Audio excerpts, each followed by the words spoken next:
Scholars, colleagues, guests, and students, thank you for accepting our invitation. Thank you so much for being here. It's a great honor for us. On behalf of the organizing institutions, the research program on the theory and practice of international relations at the Institute of International Economic Relations in Athens, the Department of International Relations at the University, and the Institute of Political Science at Justus-Liebig-Universität Gießen, it is my great pleasure and privilege to welcome you all to this timely and thought-provoking virtual roundtable. We gather here today to explore some of the most pressing transformations in global politics, transformations that defy conventional paradigms and invite a deeper theoretical reckoning. Under the title Ukraine, Trump, and the Emerging Architecture of World Order in the 21st Century, the English School Perspective, this roundtable seeks to examine both the continuities and disruptions shaping contemporary international society. The English School of International Relations, with its emphasis on historical depth, normative inquiry, and the concept of an evolving international society, offers us a unique lens through which to make sense of the current moment. It helps us engage with key questions. What happens when foundational institutions such as diplomacy, multilateralism, and great power management are undermined or redefined? How do conflicts such as the war in Ukraine or the normative ruptures during the Trump presidency challenge the pluralist and solidarist dimensions of global order? At a time when the liberal international order is questioned from within and without, when we witness both centrifugal and centripetal forces at work in shaping alliances, norms, and institutions, this discussion is more vital than ever. Our aim today is to engage with this phenomena, not just descriptively, but analytically and normatively, drawing on the conceptual tools the English School provides: international system, international society, and world society. So we are honored to host a truly distinguished panel of scholars. I extend our warmest thanks, of course, first and foremost to Professor Cornelia Navari, who will chair the first part of our session and whose scholarship has been central to the development of the English School's methodology. And of course, Professors Richard Nedlibo, Knut Erik Jorgensen, Ari Kasovits, Donny Brems Knudsen, Yannis Tivachtis, Hussein Banai, Charlotta Friedner-Parat, Daniel Green, Dennis Schmidt, Carmen Chas Bartolome, and Alexander Reichwein, whose collective contributions will no doubt enrich our debate and push the boundaries of how we think about the nature and trajectory of world order. Special thanks also go to my fellow organizers for their partnership and dedication in shaping this roundtable. Professor Cornelia Navari, to whom I'm very, very grateful for her agency and advice to navigate the details in the final organization of this web event. Dr. Ferit Asli Erkut Jorgensen and Dr. Alexander Reichwein. And last but not least, many thanks to my colleagues, Ms. Stella Milioti and Mr. Dimitris Polalis, for their assistance and collaboration always. Without them, the organization of those kind of virtual events would not have been possible. The roundtable will be divided into two sessions. The first session will be chaired by Dr. Navari and will concentrate on the new architecture of world order and on institutionalism. And the second session will be chaired by me and will concentrate on the contributions of the English School Research Program theoretically and methodologically to make sense of it. A kind reminder that each speaker has 7 to 8 minutes to share their thoughts and express their argument. Also, a kind reminder for our audience, as your moderator today, I invite you not only to listen and reflect, but to participate actively as we consider what kind of international society is emerging and what responsibilities lie with scholars and institutions in interpreting and perhaps shaping it. After each session, we will allocate time for a Q&A session with the audience. So you are invited to pose your questions and comments by raising your hand and introducing yourself. Finally, before we begin, I would like to mention that this month, the IIER community is poorer since a prominent theorist, Joseph Nye, passed away, who bequeathed to us significant intellectual contributions on the concepts of complex interdependence and soft power. His work elucidated that power cannot be solely quantified by military capabilities, as the nature of global power is more complex. complex, and these features echo the pluralist version of international society, in my opinion, and soft power aligns with institutional norms and values that constitute international society, for example, legitimacy, diplomatic propriety, rule of law. So these concepts operate within what the English school calls world society, the shared values, identities, and transnational norms that transcend state boundaries and shape state behavior globally. For example, human rights, democracy, environmental stewardship. Hence, I wanted to make this note because we can say that soft power is a mechanism by which world society influences both state contact and international norms, helping to socialize actors into patterns of legitimate behavior and bridging this way power and legitimacy. And also in the chat, you will see that I have entered a link. Please copy and paste it so you can visit it, because tomorrow a very exciting publication, the new book by Professor Knud Erik Jorgensen and Professor Tony Brems Knudsen is launching by Bristol University Press. So please copy and paste the link in order to learn about this publication. Congratulations on the new book. So let's begin this important conversation. It is my great pleasure to invite Professor Navari to take the screen floor. Thank you so much. Thank you, Effie. The first part of this program is a panel which will concern changes in world order arising from the Ukraine war and the two Trump presidencies. The approach we're taking is institutionalism, as that is understood in the English school. That is, two levels of institutions: foundational institutions as originally theorized by Hedley, Bull, and Martin White, and their settings in international organizations and practices as theorized by Cal Holsty and the new institutionalists within the English school. Barry Buzan has coined the term primary and secondary institutions to mark the difference. To foreground the panel, Charlotta Friedner-Parrott will explain the relationship between foundation institutions and secondary institutions and their relationship to order.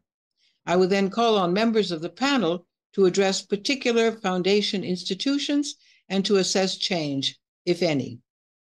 We can take a few questions from the audience on the specific subjects of the panel before the second part of the program begins. I turn now to Charlotta to take us to institutions and change. Thanks, Cornelia. So I called this speech "Everything I Know About the International Society Tradition and Change," and that was perhaps something of an overstatement, but we'll give it a try anyway. So, in the international society tradition, we conceptualize relations between states as taking place within an international society or a society of states. Seeing all states as parts of a club, this means that there are certain norms, rules, and practices to which states need to abide. By doing so, they signal that they are indeed members of the club. In English school studies, we often bundle those norms, rules, and practices into what we call institutions of international society.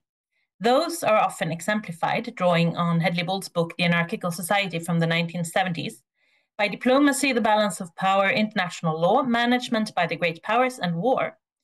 In the newer literature, as Cornelia pointed out, we often draw on Barry Buzan's book from 2004, calling those institutions primary institutions, to distinguish them from secondary institutions, which are formalized versions of those primary institutions. Secondary institutions are generally found in international organizations. A sort of paradigmatic example of this is how the primary institution of great power management is formalized within the UN Security Council, especially the veto right of the P5. So Cornelia Navari and Tony Brems Knudsen edited a book, International Organization in the Anarchical Society, which came out in 2019, to which several of the speakers present today contributed. This book is precisely about this interplay between primary and secondary institutions. It advances several ways of understanding the role the roles, rather, of international organizations for the Society of States, notably as arenas where primary institutions are negotiated and reproduced in an ongoing fashion.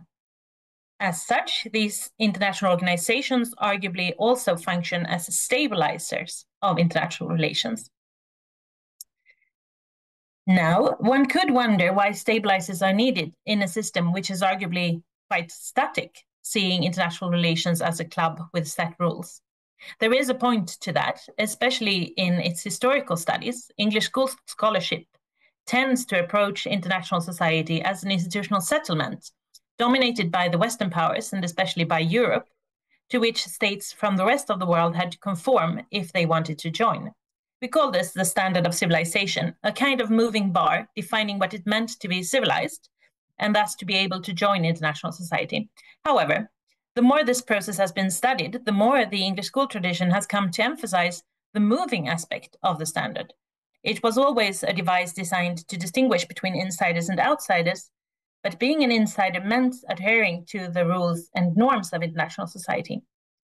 For the primary institutions of international society, this points to how institutions helped, and arguably still helps, define the players in international society.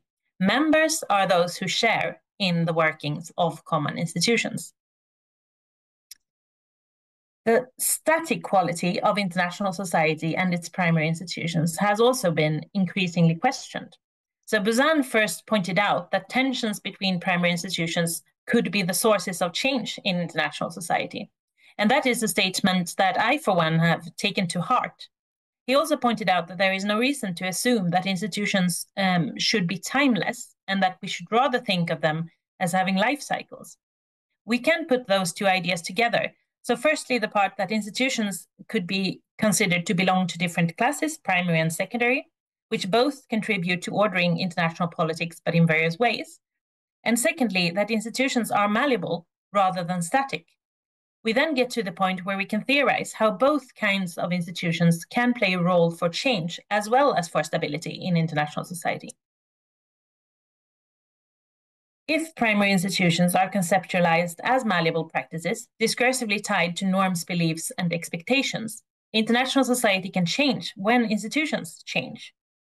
Secondary institutions can make things remain much as they were when the secondary institution was formalized, but they can also contribute to pushing rules in a certain direction before locking them in. The ruling out of wars of aggression is one such example.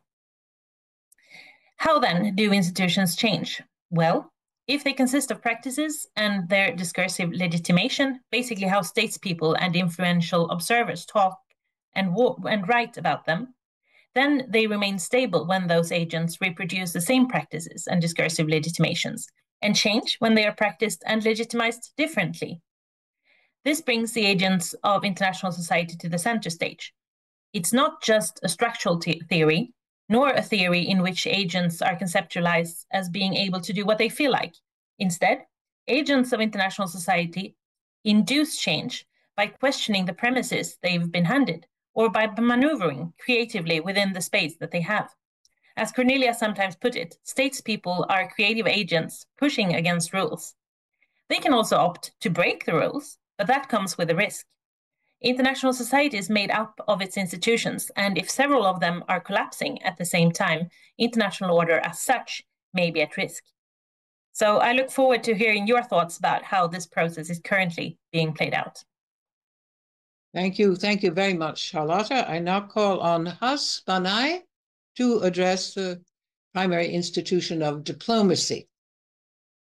Thank you very much. It's wonderful to be here with you all, and I want to thank Cornelia especially for helping organize this wonderful group of scholars from whom I've learned over the course of my own education, and for Effie for organizing everything so wonderfully for today. I'm very grateful for Charlotte's explanation of the primary and secondary institutions and the institutional changes that we're perhaps experiencing today, or the questions that surround them. Because diplomacy as a primary institution of international society, of course, in the traditional sense of mediating relations between states, the conduct of statecraft among states is something that continues to be durable and of course very present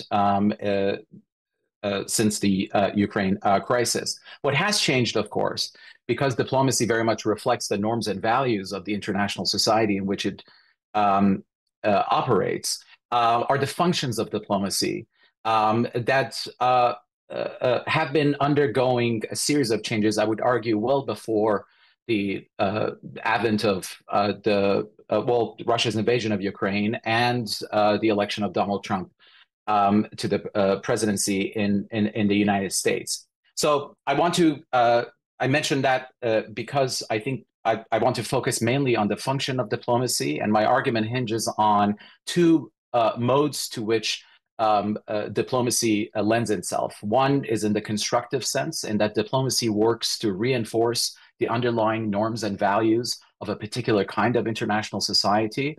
That's a more or less the kind of constructive diplomacy we have seen since the end of the Second World War, of which, of course, the United States has been a main champion, using diplomacy to not only deepen and integrate relations between states in the Northern Hemisphere, especially among industrialized economies and among Western powers, the kind of so-called liberal international society between Western liberal democratic states, but also in the building, construction, and developing and deepening of secondary institutions in international society, spearheading the effort to recruit and to support and nourish a range of secondary institutions, from the World Bank to the United Nations, the World Health Organizations, etc.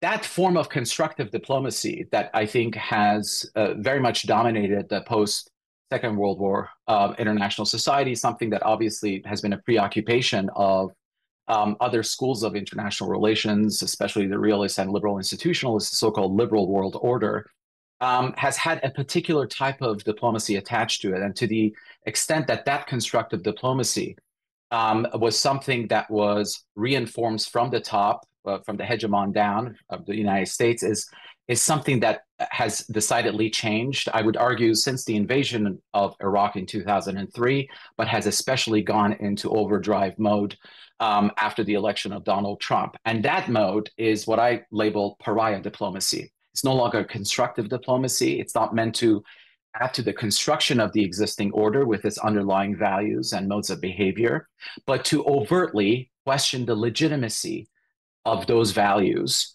and the mode of relations between states. Pariah diplomacy, just to kind of give you a shorthand definition of it, I define it as testifying to the methods by which extra-legal and disorderly conduct, whether by members of international society or those standing outside of it, are justified or impressed upon other sovereign entities in international politics.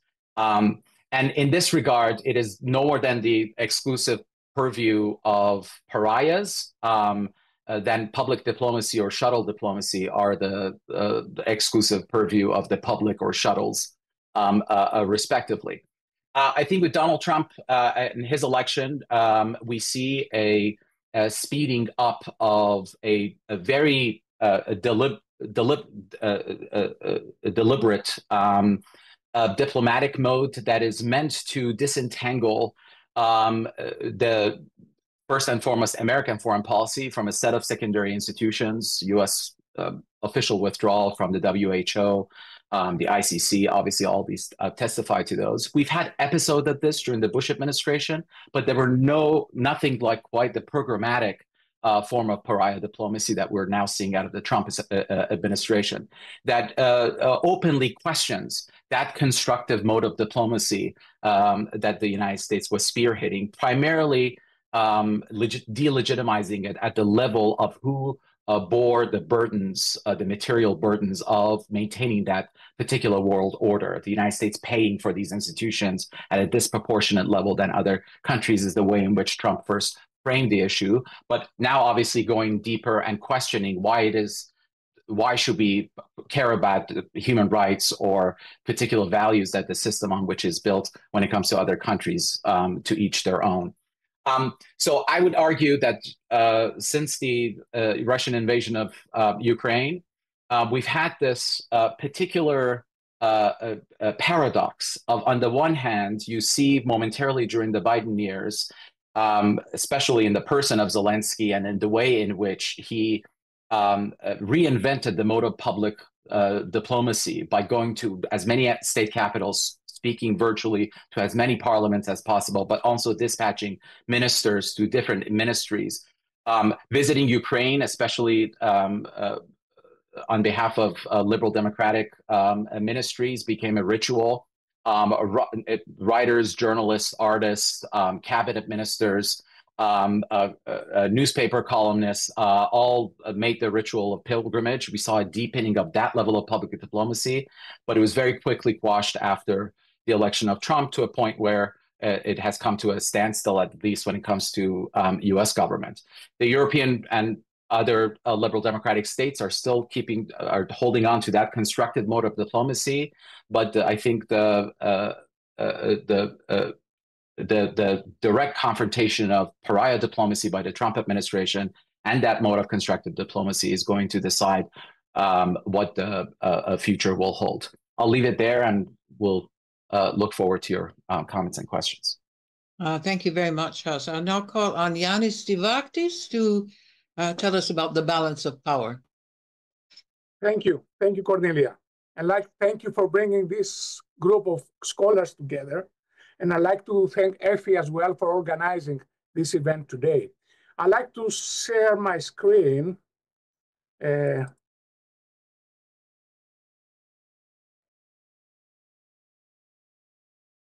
Okay. So I would like to start by pointing out that I see a more pluralist international society emerging, where there will be a global balance of power that will be the result of Russia's and China's conscious efforts to resist and overthrow eventually the US hegemony. However, a balance of power policy is not exactly what the United States will look for. The result, nevertheless, will be what Henry Bull has called and contrived by design, at least by Moscow and Beijing, of a global balance of power. In my view, President Trump's ultimate goal is global hegemony, if not dominance, and policy reflecting his idea of American greatness. And if we go back to his, let's say, interviews since the 80s, we can see this idea always reflecting in his approach. Now, we saw two different President Trumps, one during the candidacy and once after he became the president, the 47th president. In terms of his policy advisors during the candidate years, we had some people arguing about a concept of powers, some others in terms of balance of power, and fewer in terms of global hegemony. When President Trump became president, things changed. In his cabinet and his National Security Council, we have the neoconservatives who advocate the continuation of US hegemony, and sometimes we have few pragmatists, which are not necessarily realists. So we have a kind of repetition of his first presidency, and I can use the phrase that Stephen Walt used, that usually the second edition of the same series is not so good as the first one. So we may expect more problems down the road. Now, what's President Trump's behavior and what has to do with balance of power? First of all, there's a consistency between his rhetoric and practice. Then we have a consistency between his statements, move from one statement to another, which are contradictory. He has a particular understanding of world politics, and for those who are in the Chicago during the ISA convention, Cornelia Navarri had a very nice way of telling us how Trump understands world politics. then he has a different, a kind of attitude that always agrees with the last person he speaks with. So last come, first served. And then the question is whether it's a weak leader, or a self-centered person. Why? Because there is an increasing struggle of people within and outside the United States try to exercise influence over him. Is it because he doesn't know, or that he likes exactly that? Create this confusion as the others try always to convince him. Of course, there are certain limitations in the American political system that he has to deal with, as there is a strong anti-Russian and anti-Chinese sentiments. But all these have made China and Russia to pay more attention to what the United States does rather than what the Washington's rhetoric is.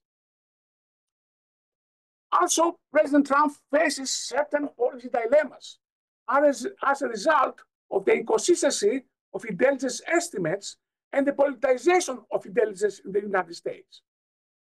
Also, there's inconsistency of calculations regarding the military power, both of the United States and its competitors, especially Russia and China. And this is compounded by this technology gap.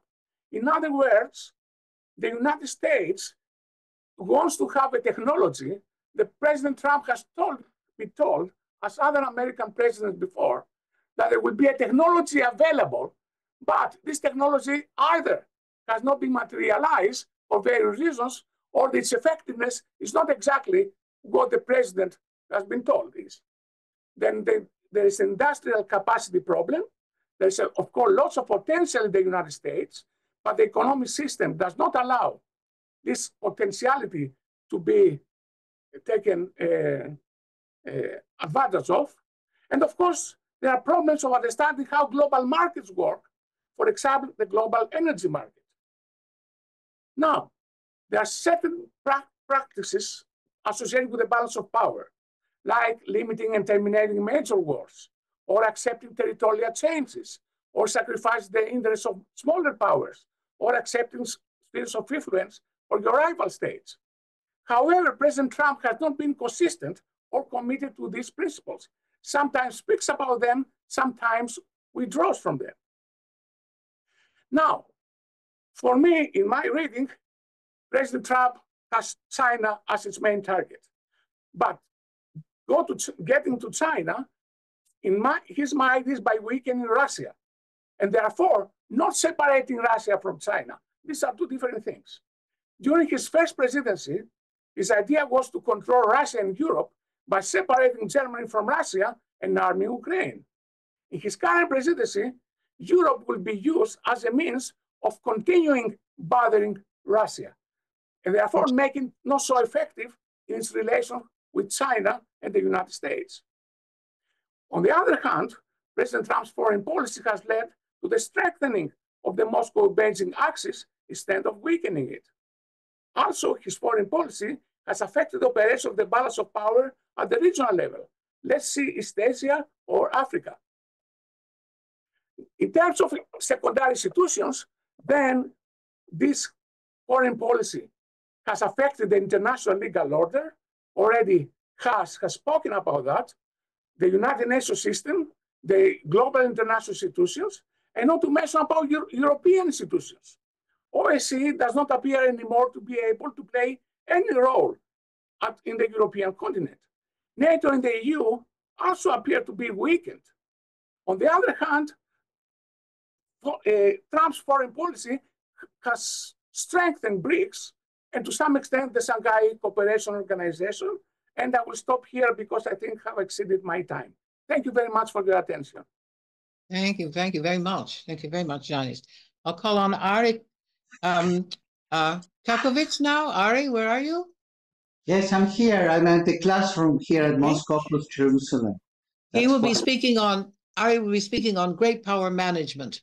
Yes, I have a little PowerPoint. I want to thank Cornelia and Effie, and it's nice to see so many English school scholars and fans in those crazy and uncertain times. And maybe my short presentation would be a bit more benign or optimistic. You know, I mean, in a land where we have to be optimistic in order to survive. So you can, I guess, you can see the PowerPoint. So this is the title: Ukraine, Trump, the Architecture of Order, Great Power Management. You see Trump and Putin as babushkot, and on the right side, you also see Trump and Xi. So those are the three great powers. So actually, in the presentation, I'm using the PowerPoint as a reference. There are two parts and a little conclusions. I have the challenge that Cornelia gave me of trying to talk about this in 7 minutes, and I think I have 5 minutes and a half left. So in terms of the theoretical insights, so relations among great powers are crucial to understand peace, war, and the international order. That's what we learned from the English school, and this is, as Cornelia said and Carlota before, primary institution of international society. At the same time, as the previous speakers were referring, great powers can be utterly irresponsible, not carrying out what they are supposed to do. So great powers attract international legitimacy to support their unequal status by claiming special rights, but we know that they don't always deliver. And there is a point that I like to emphasize in my research, which is for the purpose of this roundtable, we have to differentiate between international society and the declining liberal order. So the bottom line would be, we might end being in a minimalist international society, but as we can see, diplomacy, maybe in a distorted way, balance of power in a distorted way, great power management still have a role to play. So what I want to share with you is the possibility, and it's not even my original idea. The Foreign Affairs came very handily recently, the last issue talking about that, about the kind of committee to run the world, is to return to this idea of a concert system, at least keeping peace and the status quo. In a chapter that I wrote for the TV poll volume on international organizations and peaceful change, I offer 3 conditions to have that: a stable and agreed distribution of power, a minimal normative consensus, and clear and explicit rules of the game. I'm not sure whether that's the case in empirical terms, but we can try. So when we turn to the empirics, what we know, and it's interesting, for half an hour we are rationalizing, we're trying to make sense of a Trump's foreign policy in very rational terms, is that there is a lot of uncertainty. So I think we should aim for a minimalist international society. And when we are talking about Trump too, and we don't have much of a perspective, we have 100 days or so, is that he seems to be moving from competing with its aggressive adversaries, Russia, China, Iran, to bully its mid-manner allies. Now, this might have the possibility of a concert, might have very important implications for Ukraine or for the Gaza war. You know, here in Israel, we are praying literally for Trump to stop the war. So that might open possibilities for potential partners and returning to spheres of influence. And the approach that Trump is taking is this transactional approach that in a sense circumvents ideological differences. So there might be a possibility for a great power diplomacy. So here, as in a good roundtable, I might disagree with my colleague Hasbanai that it's pariah diplomacy. Maybe Trump acts in very disruptive ways regarding the liberal order, but the fact that he's negotiating with Iran, that he wants to end the war in Russia, Ukraine, he does not know what he's doing about tariffs, but he still wants to talk with China. So that might open possibilities for great power diplomacy. And I'm almost probably exhausting my 7 minutes. What we are trying to do here is to predict Trump's erratic behavior. And this is very short-term calculations from his standpoint. But there is a point, although this was not the first goal in Bull's category of international society, it's not keeping the system and keeping sovereignty. But as a peace scholar, I want to emphasize the good news that maybe you may share with me. Trump does not like wars and violence. This is an extreme version of capitalist peace. You know, somebody was saying in a very cynical way, like a mafia boss business, violence is not good for business. And in that sense, those are good news. The bad news in terms of the competition, Trump might not be making America great again. It might be making China great again, but that's a problem for my US colleagues. And to conclude, I would say that using the great power management as one of the institutions we can predict, I don't know whether we can predict, is that the international society would be resilient, at least in a minimalist version. Thank you very much. Thank you, Ari. I think you made it in the 7 minutes. Thank you very much. Now I'll call on Dan Green to talk about democracy promotion and the fate of democracy promotion. Thank you, Cornelia, and thank you to everybody for organizing this, and to Effie. And it's really a wonderful thing to have on Memorial Day holiday in the United States. Yes, I am supposed to talk about democracy promotion, and I also have some similar comments on kind of the fate of the global architecture under Trump 2.0. Yeah, the fate of democracy and democracy promotion in the Trump 2.0 era. Yes, things are moving very quickly, so there is flux in the system, but some trends are definitely clearer than others.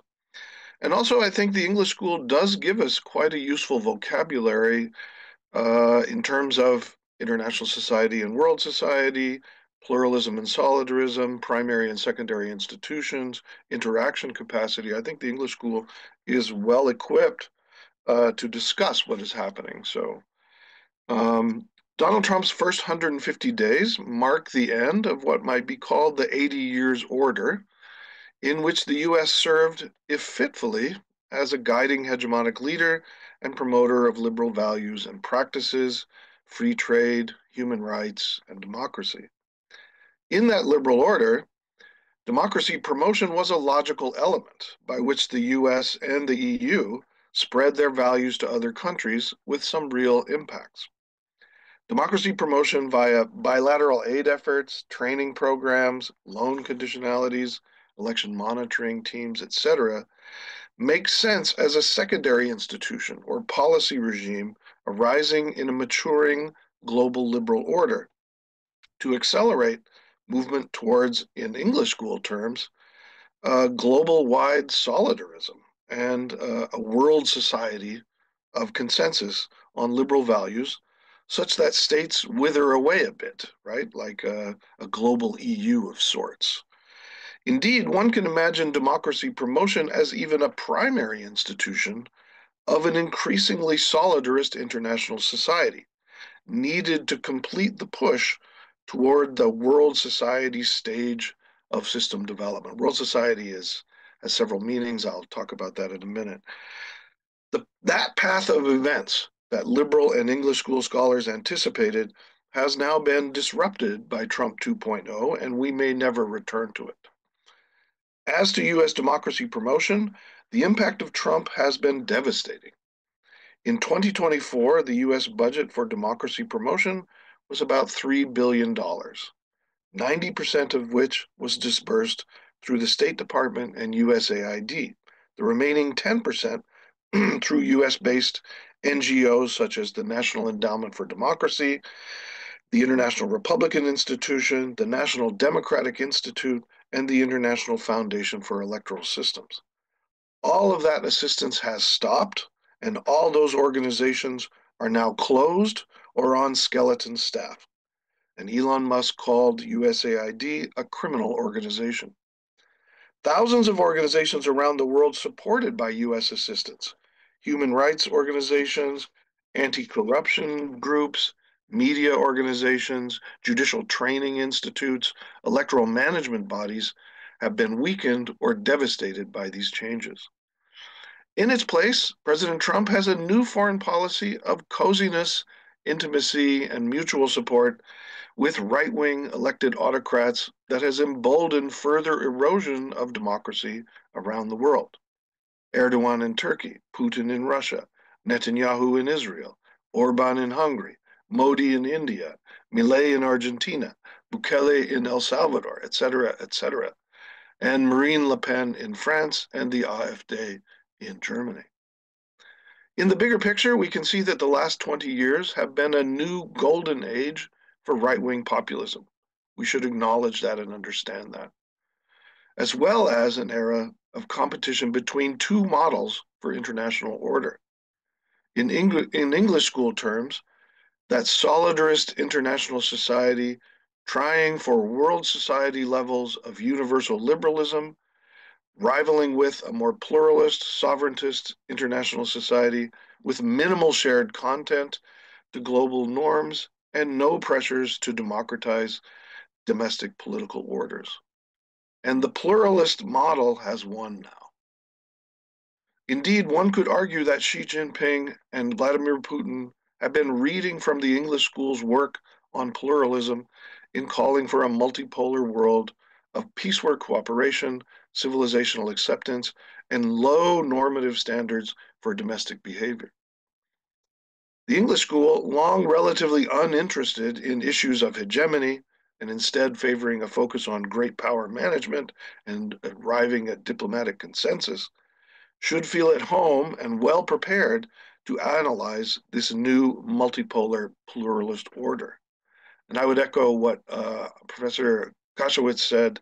I don't think that this will be a concert system, but rather some system of relatively minimal cooperation amongst inward-looking great powers with regional ambitions, but not global ambitions at all.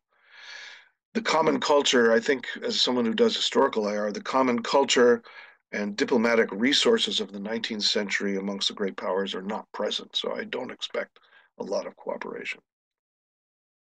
Let me make three key points about the possibilities for democracy promotion then, and then that's my time is up. First, we know that global democracy has been in decline since 2005 or so. Even in Europe, 20 member states suffered periods of decline in democracy between 2004 and 2016, for example. US efforts at democracy promotion had notable successes in the 1980s with the so-called pressure on allies cases of South Korea, the Philippines, and Chile, for example. And the 1990s, partly shaped by Bill Clinton's democratic expansion foreign policy, were a decade of roughly 40 to 50 democratic transitions. Yet US efforts were not very successful since the early 2000s, and it is now known that certainly foreign-imposed regime change very rarely leads to successful democratization. The war on terror and the Bush doctrine of invasion for forced democratization instead alienated most of the world and spawned the sovereigntist counter-movement led by Russia and China starting in 2004-2005, and BRICS calls for multipolarity. Now the US under Trump has divided the West itself and is openly disdainful of democracy and bans democracy promotion. Second, it appears that the EU and NATO model of using club membership and club goods as a means of expanding democracy by incentivizing membership has been doing a better job in the long run. Though shaky at times, the EU continues to fight to preserve democracy amongst its member states and also to expand, creating an ever larger bloc of democracies. For all its difficulties, we must now look to the EU as the leading promoter of democracy in the world and chart its performance. A country that would elect a man like Donald Trump twice cannot be the leader of the free world. It is too flawed and too compromised. There is an old argument that Europe and the EU would be better at world order management because the US is too unilateralist and too militaristic. Perhaps only a multi-country coalition like the EU could be legitimate as a global leader. Slowly, we should see Europe rise and take over, and over the next 3 to 5 years, we should look to see how Europe does as the leader of the free world. Saving Ukraine and adding it to the EU and NATO would be quite an achievement. And now eyes are turning to Europe to address the Gaza situation, for example. Finally, we should consider democracy as impacted by the larger Trump shock to the global system. We have seen the Trump example weakening right-wing populist forces in key places and democracies, such as Canada and places in Europe. Returning to the English school concept of world society, note that it has a second meaning as the so-called interhuman realm, the realm of social interaction outside or transcending the interstate arena. And here we can see that the world continues to reach ever-heightened levels of interaction capacity, another English school term, and thus the entire world, as one highly interconnected polity, is experiencing the Trump shock of Trump 2.0. If Trump fails massively and brings a global recession or depression, which could very well happen, perhaps right-wing populism can be discredited on a global scale all at once. That would be wonderful and perhaps return us to the path of ever-expanding freedom, solidarism, and progress towards world society. Thank you for listening. Thank you. Thank you, Dan. I now call on Dennis Schmidt, who will address some changes in international law. Dennis, where are you? We seem to have lost Dennis. His camera does not work. His camera's not working. Well, then perhaps we'll I'll pass on and we'll come back to Dennis later when he fixes it. I'll call now on Tony Brems-Knudsen to address the emerging European order. Tony? Yeah, thank you, Cornelia. That was unexpected. So I just had to get back on with the sound, but thanks for the word. Yes. Yeah,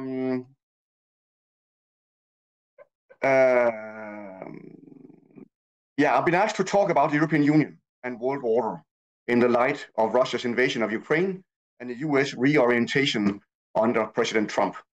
And my remarks are based on work I've been doing with you, Cornelia, and other members of this panel and the audience, namely power transition in the anarchical society, always keen on showing it, a follow-up to international organization in the anarchical society that Charlotte mentioned, but also the new anthology that Effie mentioned at the outset of this panel, namely the one edited by Knud Erik Jorgensen, Laura Landorf, and myself, bearing the title Europe's World, Policy Paradigms, Strategic Thinking, and the Anti-Liberal Challenge.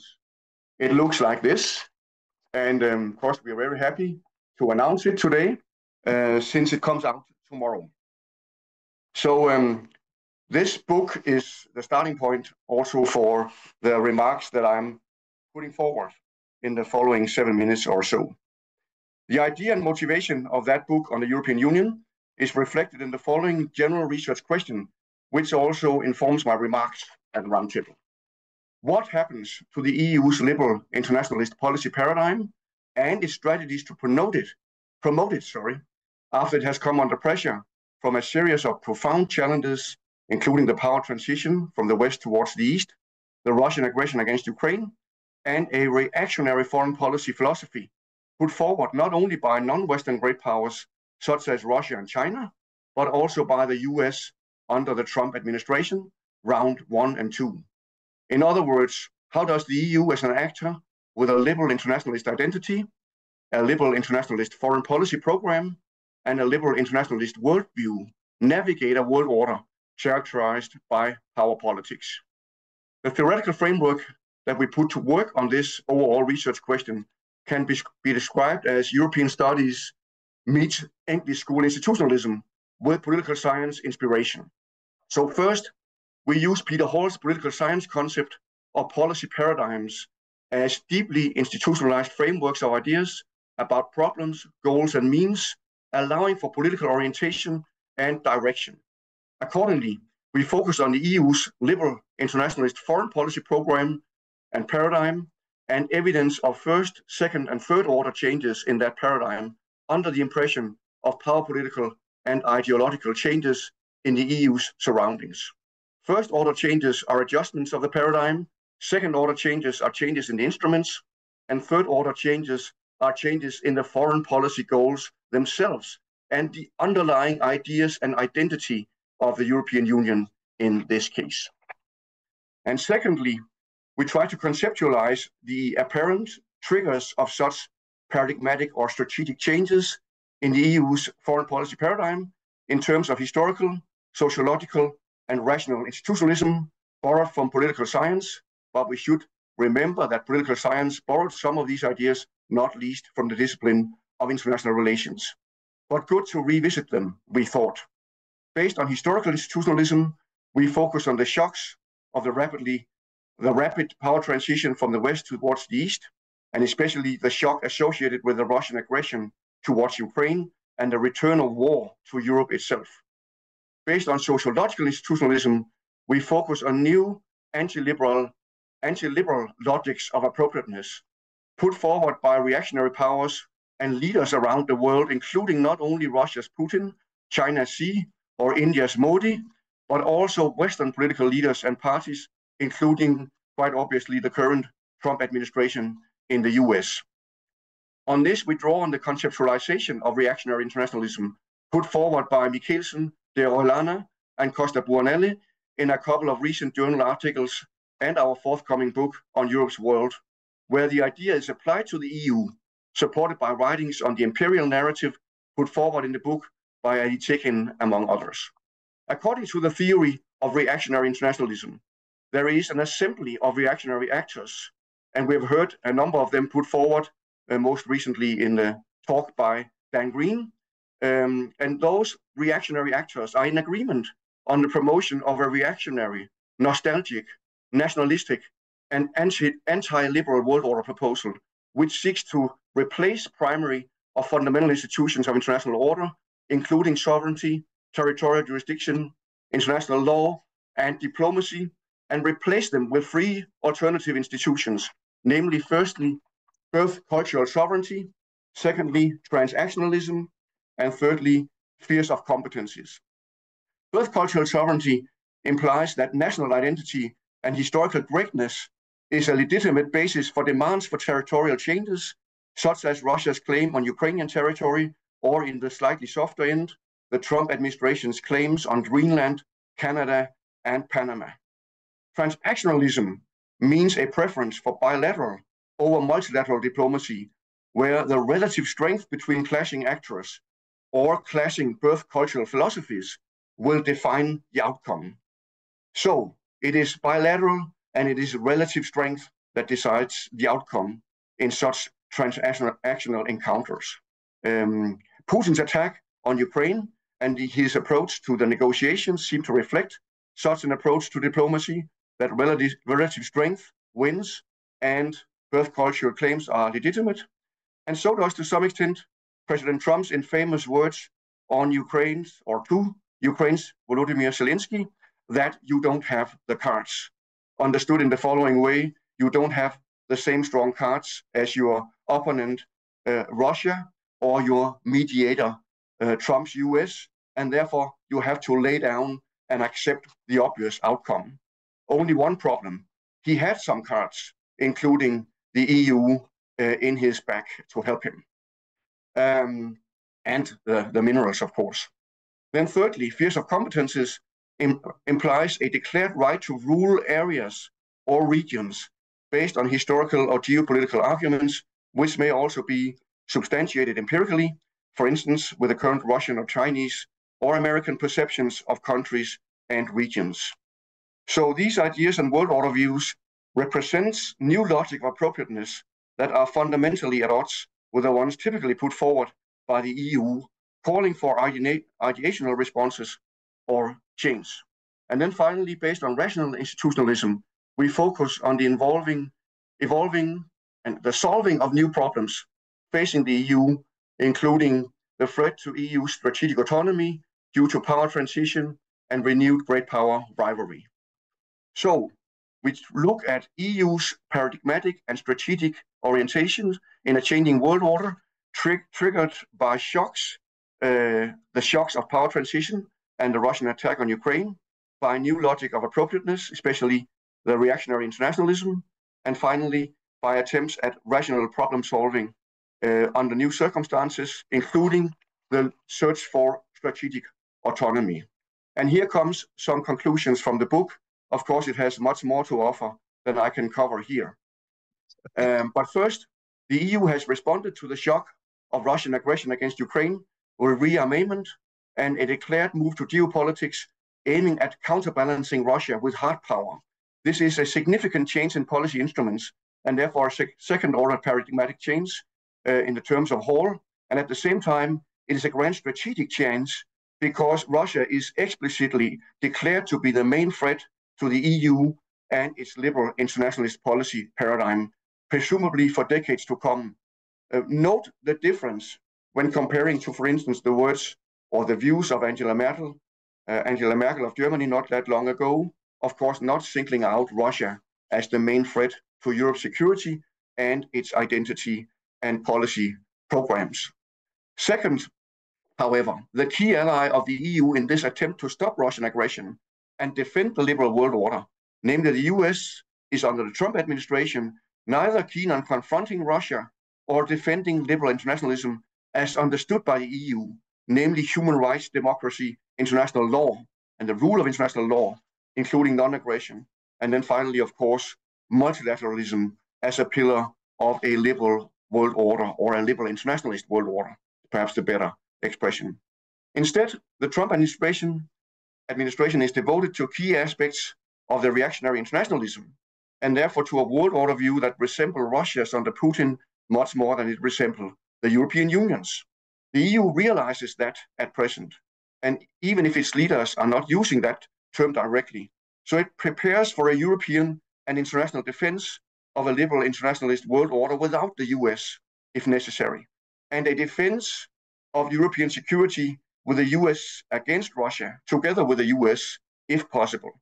But this is a very difficult project, as evident from current EU diplomacy and statements and initiatives taken by Germany, France, and Great Britain in what almost looks like a reassociation of the UK into the European Union.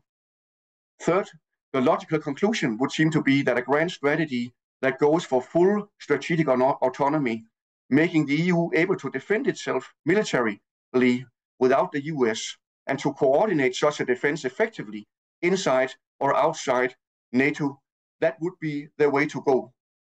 Noting recent EU Commission decisions to spend huge money on weapons, and especially European-produced weapons, indicate that this is actually on the table and happening to a certain extent. It's too early to say if it can and will be realized.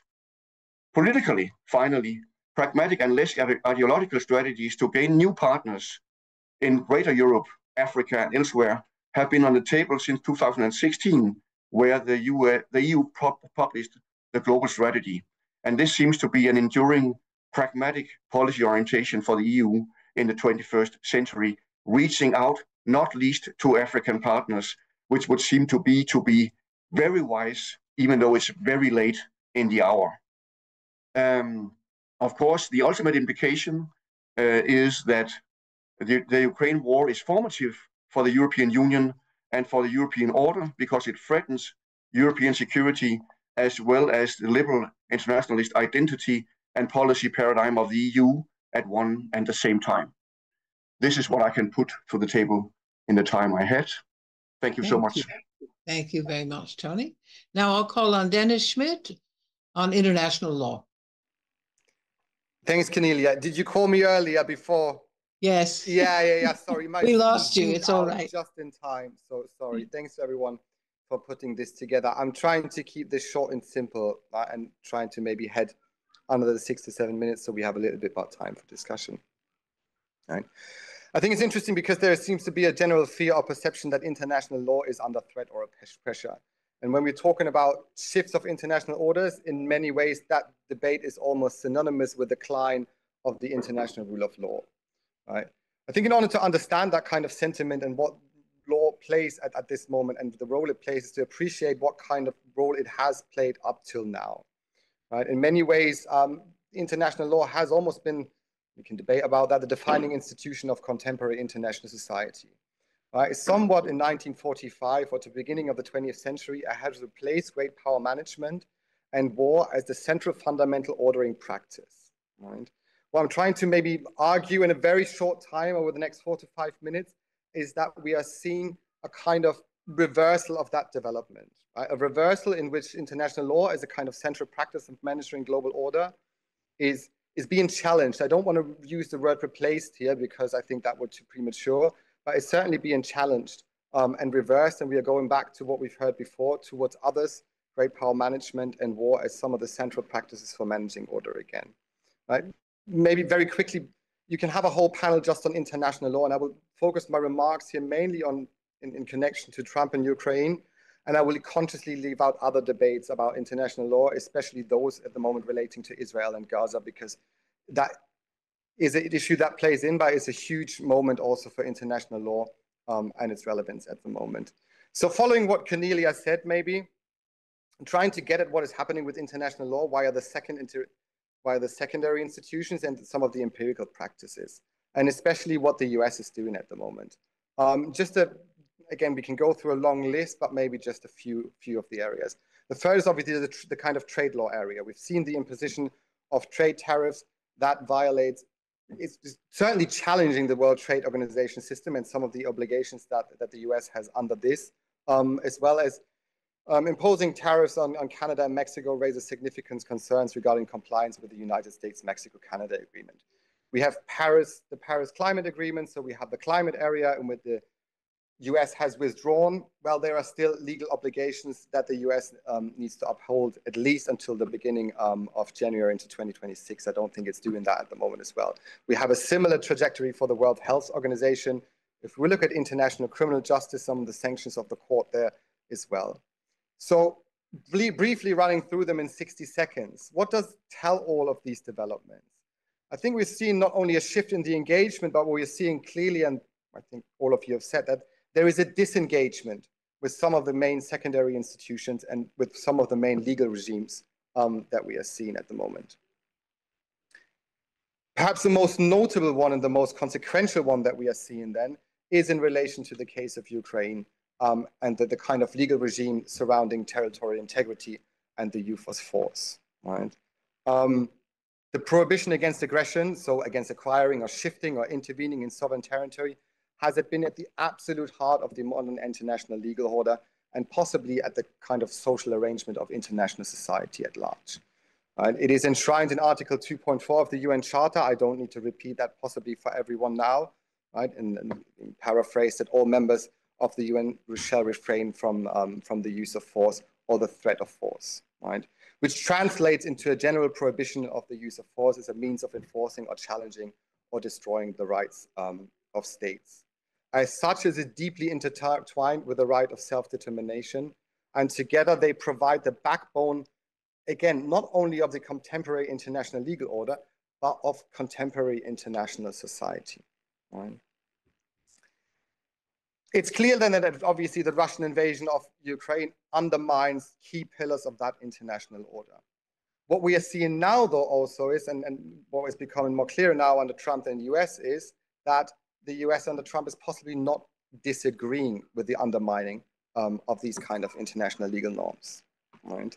As I've noted, President Trump has said, like, Russia holds all the cards and that Ukraine should possibly recognize the reality on the ground, meaning that you can apparently, right, legitimize some of the changes of territory by the use of force now. Right? The US has also made similar kind of inclinations or intonations in other areas. Right? It has called Canada the future of the 51st state, or the US will have Greenland one way or another, or the Panama Canal still belongs to the US. Again, saying that you can shift territory, or at least by the use of force, or in these cases, by the threat of the use of force. Right. Let me conclude on what this tells us then about the shift, or what we're assessing here, the shift or changes in international law as an ordering practice. Right. Again, one thing I'm seeing is that there's a significant shift away from international law as the kind of main institutional practice for managing global order, back towards great power management and perhaps war. Right? It's a shift away from legal rules and practices and legitimacy as a practice as well, towards managing order through situational bargain and deal making. Right? There was an interesting article today in the New York Times talking about like that we possibly see in a world divided into three spheres of influences, one by the US, one managed by Russia, and one managed by China. That would point again towards the decline of international law as an ordering practice, towards seeing something else that's taken over as the key ordering practice. So it is not so much about a change in the normative content of law, but it's rather a change in the very role and significance law plays in upholding international order. And I'm going to finish with that so we can have some time for discussion. Thank you very much, Dennis. Thank you. Let me conclude with a brief look at trade institutions and practices, considering, of course, trade as one of the fundamental practices of modern international society. First, trade institutions. Trump 1 blocked the appointment of new judges to the WTO Appellate Court, ensuring that when their terms ran out, no hearings on derogations of trade rules could take place. States have continued, however, to put cases to the court, including during the present onslaught, from which we may reasonably infer continued support for a trade court and for adjudication of trade disputes. Secondly, regionalization. The stalling of multilateral rounds of trade was confirmed by Trump 1's unilateral imposition of a range of trade tariffs targeting especially Chinese goods, and has led to a further regionalization of trade, notably the Trans-Pacific Partnership, the Regional Comprehensive Economic Partnership, and the African Free Trade Agreement, as well as the enhancement of previous already existing regional organizations. These do not, however, start from scratch. They are adaptations of evolving WTO trade rules into regional settings. The continued reliance on existing rules may be observed also in the EU's strict adherence to WTO subsidy rules in setting the tariff on Chinese electrical vehicles. Third, alternative payment systems. The US-led exclusion of Russian banks from the SWIFT system as part of Ukraine sanctions has caused not only the expansion of already existing alternative payment systems, but new systems, including a Chinese cross-border interbank payment system created in 2015 after Crimea to ease international use of the yuan, and a Pan-African payment and settlement system created in 2022. BRICS Pay, formally launched by Putin in 2022 as an alternative to the SWIFT system, is in a process of development. Based on a basket of currencies backed by gold, it has been endorsed by China and is reckoned to be possible in the medium to long term.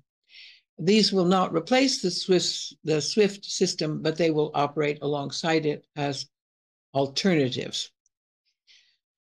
So we have definite trends. We have new institutions. These will be with us so as long as the present Trump policy continues. I'll now turn the forum back to Professor Haralambaki to take us into a brief question period, a brief period of questioning on the subjects that we've discussed so far. Over Thank to you, so much, Professor Navari. Many thanks to all professors for giving us their insights on this matter. I just want to clarify that I'm not a professor yet, just, to be for the ideological reasons. Before we turn it over to see if we have some questions from the audience, I would like to invite our commentators, Professor Richard Nedlibo and Alex. If you could please turn your microphone off. Yes, please turn your microphone off.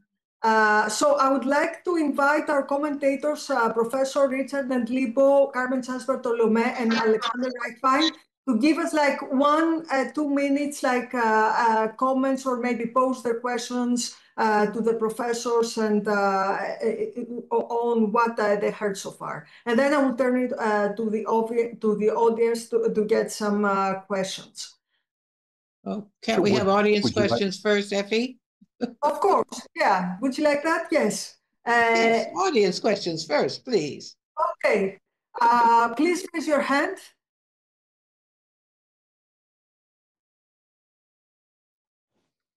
I don't see any raised hands. Okay, then proceed. Professor Liebo. Yes. First off, I want to note that order is well because all of the speakers met the time limit and were very succinct and precise. This was most impressive, and very rarely do I attend a workshop like this without somebody running well over time. So congratulations to my colleagues. I thought the substance of their remarks were right on target. It's very clear that in each of these domains, they have managed to tell us the ways in which Trump's intervention has seriously changed international relations and to much extent undermined international order. The big question in my mind, and I hope in everyone else's, is the extent to which this is an unfortunate blip caused by an obvious psychopath or something that's going to have more enduring consequences. One could create two narratives here. One, that in the aftermath of Trump, Western countries reinforce institutional and other connections that allow order to prosper even more than it did in the past. And the other pathway that even if we have a regime in the United States that's more normal, so to speak, that we won't succeed in going back quite as much to where we once were. I'd like to make one other observation, so I stay in my own time limit here, and that is that several speakers suggested an image of the role of the U.S. which I really can't subscribe to as an upholder of order, a fostering of liberal cooperation, encouragement of democratization abroad. Yes, rhetorically, the U.S. in the past has seemed committed to many of these goals, but in practice has worked in ways that have seriously undermined them. In this sense, the change to Trump is a change in degree rather than in kind. There's no longer hypocrisy, but outright abuse of power. And perhaps it's useful for us to reflect upon what this reveals about both American and Western power. Thanks. Thank you, Professor Liebo. Thank you very much. Carmen? Yes, thank you. Then I would very much like to echo what Professor Liebo said as well, in that this was immensely interesting to follow, the very, very much on target as well. I think I'll keep my own comments brief as well, I hope, and more or less phrase them as a set of questions which may or may not be picked on. I'm absolutely fine with that. Then to start, the discussion on pariah diplomacy reminded me immensely on Carr's examination of 1920s diplomacy between Germany and Soviet Union, seemingly moralistic and ethical arguments in favor of disarmament and arms control in the context of the disarmament conference, and underlying motivations of that. But that may be a bit of a tangent on my part. Then, as a question, are we seeing maybe not an attack to international law per se on the part of certain states and certain actors, but more perhaps on certain interpretations and perspectives on it? And are these challenges to international law not just on the part of the usual suspects, like perhaps Russia or China, really new, and including as well the US within this, but perhaps something we have seen before and something that isn't that, not the still problematic, but not something not that new. And I'm thinking specifically of, for example, criticisms to the US on the subject of Article 6 of the NPT and refusing to really follow through with nuclear disarmament in relation to what that article seemingly seems to argue. In following up on that, do we risk over-focusing on Trump as opposed to perhaps a longer trend of US positions on seeming to argue in favor of democracy and the expansion of human rights, where in reality their actions may not quite reflect that? And if a return to a concert system would be perhaps in our best interests, but the US does not want to, where would that leave other states and other countries, including the European Union, within these? Thank you. Thank you very much, Carmen. I turn it over to Alex. Alex? Dr. Reichwein? Yes, can you hear me now? Yes. Yeah. Yes, that's good. Yeah, thanks a lot. In order to stay in time and to preserve order, I just want to make one comment, and I want to put two questions on the table, and maybe we can have another debate later once the floor is open. So first of all, it seems to me, and that's not a new insight, that the war in the Ukraine, Trump's second presidency, and also, so to say, some developments in the European Union is a big challenge for all isms in IR, not only for the English school or institutionalism or constructivism.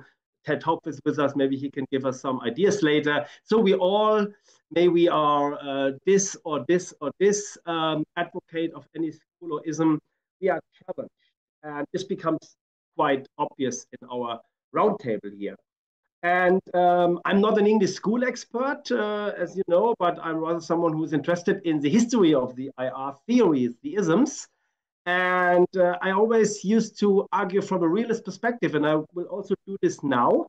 And I will play the devil's advocate, and I will put three questions on the table, which shows how I think difficult it is to deal with these recent developments in international politics, in US foreign policy, in European Union's strategies, and so on and so forth.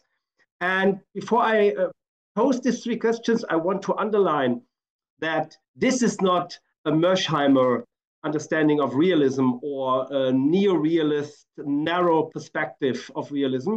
It is rather a perspective which starts from the insight that all the isms, also realism, has a lot of common with the English school. It was mentioned, the solidarist versus pluralist debate. And it became very clear that one of our speakers, I think it was Daniel, conclude that there is a pluralist and a solidarist international society with liberal and with conservative values, and that Putin and China at the moment seems to so to say, rule the game of what should we understand when it comes to international school and all these institutions. So from an enlightened, so to say, realist perspective, I want to pose three questions and put them on the table in order that we rethink about what's going on to happen. The first point is that, Daniel, you mentioned a lot of means of democracy promotion by the West after the Second World War. And what you did not mention are these democratic wars. These wars waged by liberal democracies in order to do what we call democracy promotion. And I think it did not start with Wilson, it started earlier, but Wilson is until today one of these reference points. And my question is, are we really surprised, even though from an English school perspective, that non-democratic states do the same, namely to promote some of their core values by sword, by violence, by war? And this, it seems to me, is something we should have in mind when we, from a normative perspective, and you all did this, and I would include myself doing this, when we describe all the recent developments very critically, concerned that we are not Putin and China and Trumpian advocates, as far as I understand. But just to have this in mind. The second point, Dennis, you mentioned a reversal of international law. I would call it a misuse of international law, for example, by Russia. Just have a look on the legitimization of the Crimean annexation, with the responsibility to protect one of these core norms in international law. And I would like to remind all of us that Western liberal states did the same. Just think about Carl Schmitt's analysis of US imperialism in the 20s and 30s, and all his work on the Bondo Doctrine. You do not have to be a Schmittian. I'm a German. I would never, ever label myself a Schmittian, but I read all this stuff. And Carl Schmitt and some other critical lawyers, also lawyers today, doing references on Carl Schmitt, they always argue that the misuse or the reversal of international law is not only something which is done by authoritarian states today, but also by liberal Western democracies, which are, according to you, the, so to say, core and key actors of this liberal solidarist understanding of international order in the English school. And the third and the last point is all these paradoxes which are mentioned by this beginning, I think. So we have a lot of paradoxes in international politics since, I do not know since when. And it was always one of the key challenges in my understanding of IR theory, of IR as an academic profession, to deal with a lot of paradoxes. And the paradoxes are not new just because some authoritarian states started, and I would say the starting point was 2008, the war from Russia against Georgia in the summer of 2008, this 5 days war in Abkhazia and South Ossetia, that paradoxes of, how to say, using or misusing or taking core principles of the English school, diplomacy, international law, the balance of power, and to try to define own understandings is nothing new. This did also happen in the Middle Ages. It happened in the 80s and 19th century under the Napoleonic rule. It happened in the 20th century in Europe. It happened after the Second World War. And I just want to put this on the table in order to sensibilize all the English school theorists and also the people having a rather external look on the English school, and try to make sense of it, analyze it, and then at the end to have normative standpoints, again, some directions or some developments. But I would like to ask you, what do you think about the things I mentioned now, the misuse of international law and the misuse of democracy promotion by Western liberal states? Thank you. Thank you. Effie, do you want me to order the questions a bit?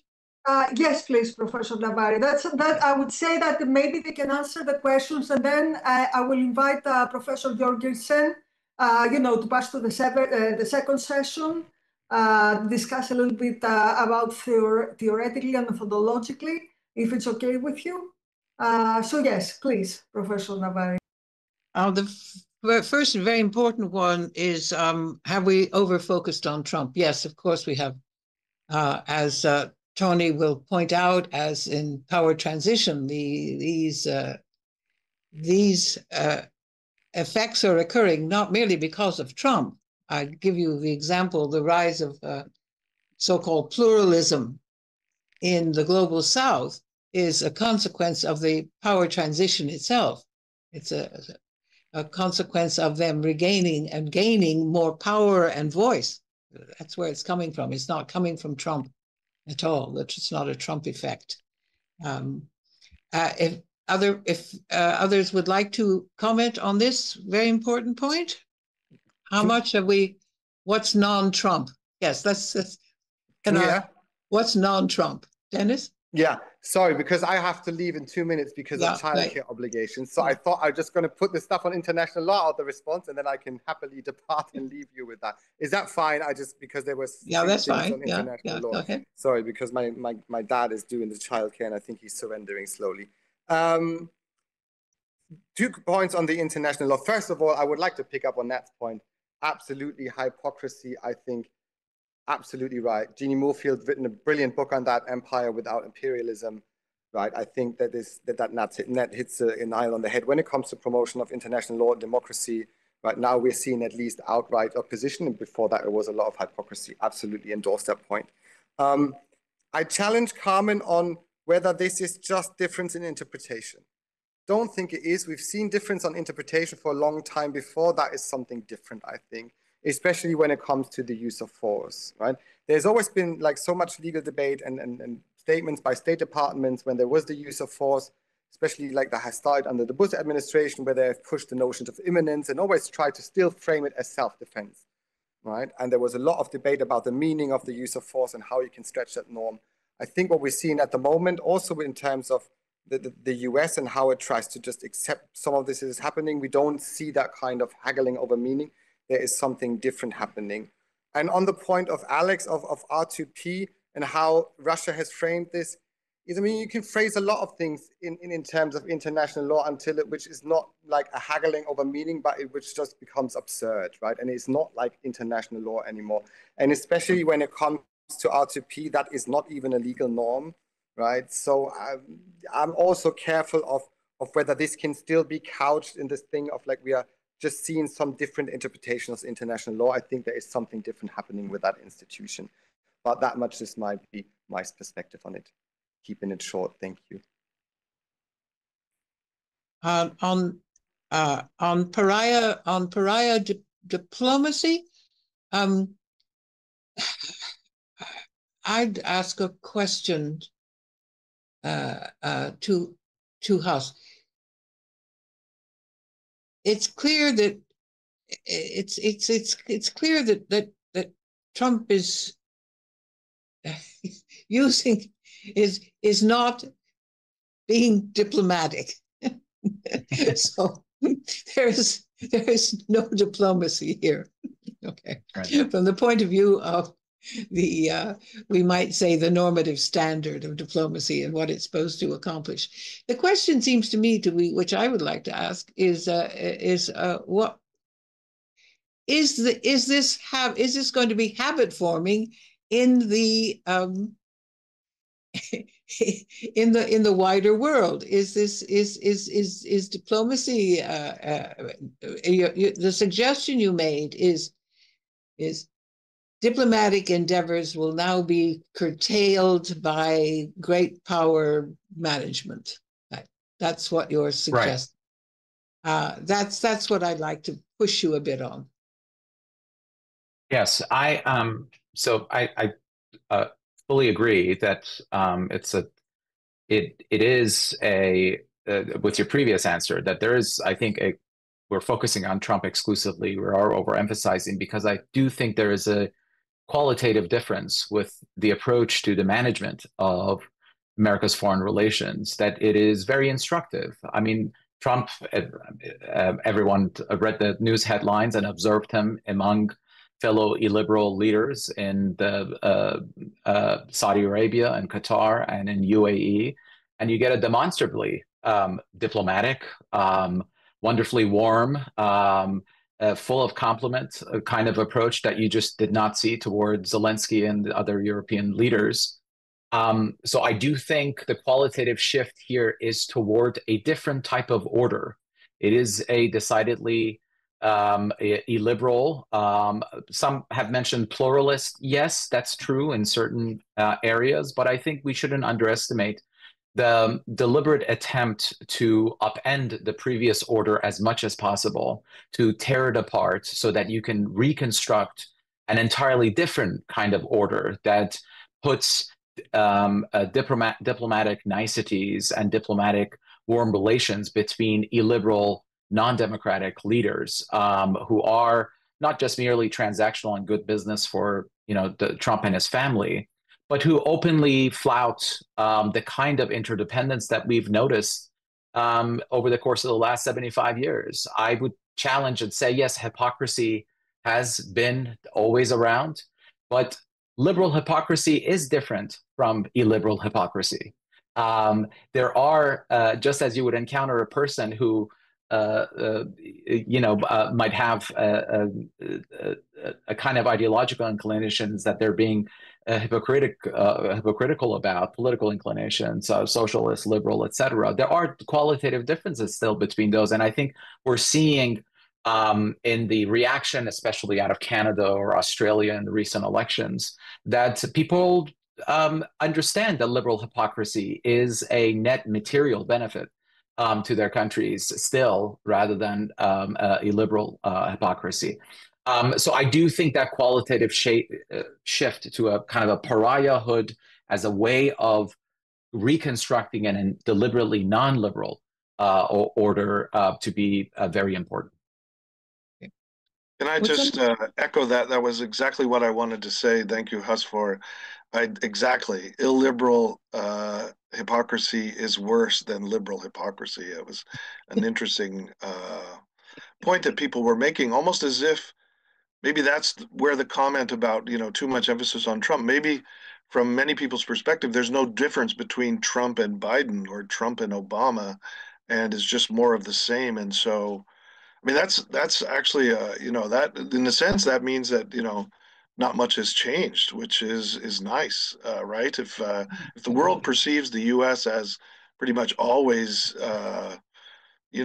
so flawed and so compromised and so, self-seeking, then that's great. Then there won't be much change, perhaps, between Trump and Biden and Obama. But I was, in some ways, just reacting to the shock that has been rippling through. I read The Guardian every day, the shock that has been rippling through Europe about things like J.D. Vance's speech at the Munich Security Conference, the treatment of Zelensky in the White House, right? Those things I thought were major, major, major shifts in the world, but maybe not. Tony has a question? Tony? No. Comment, yes?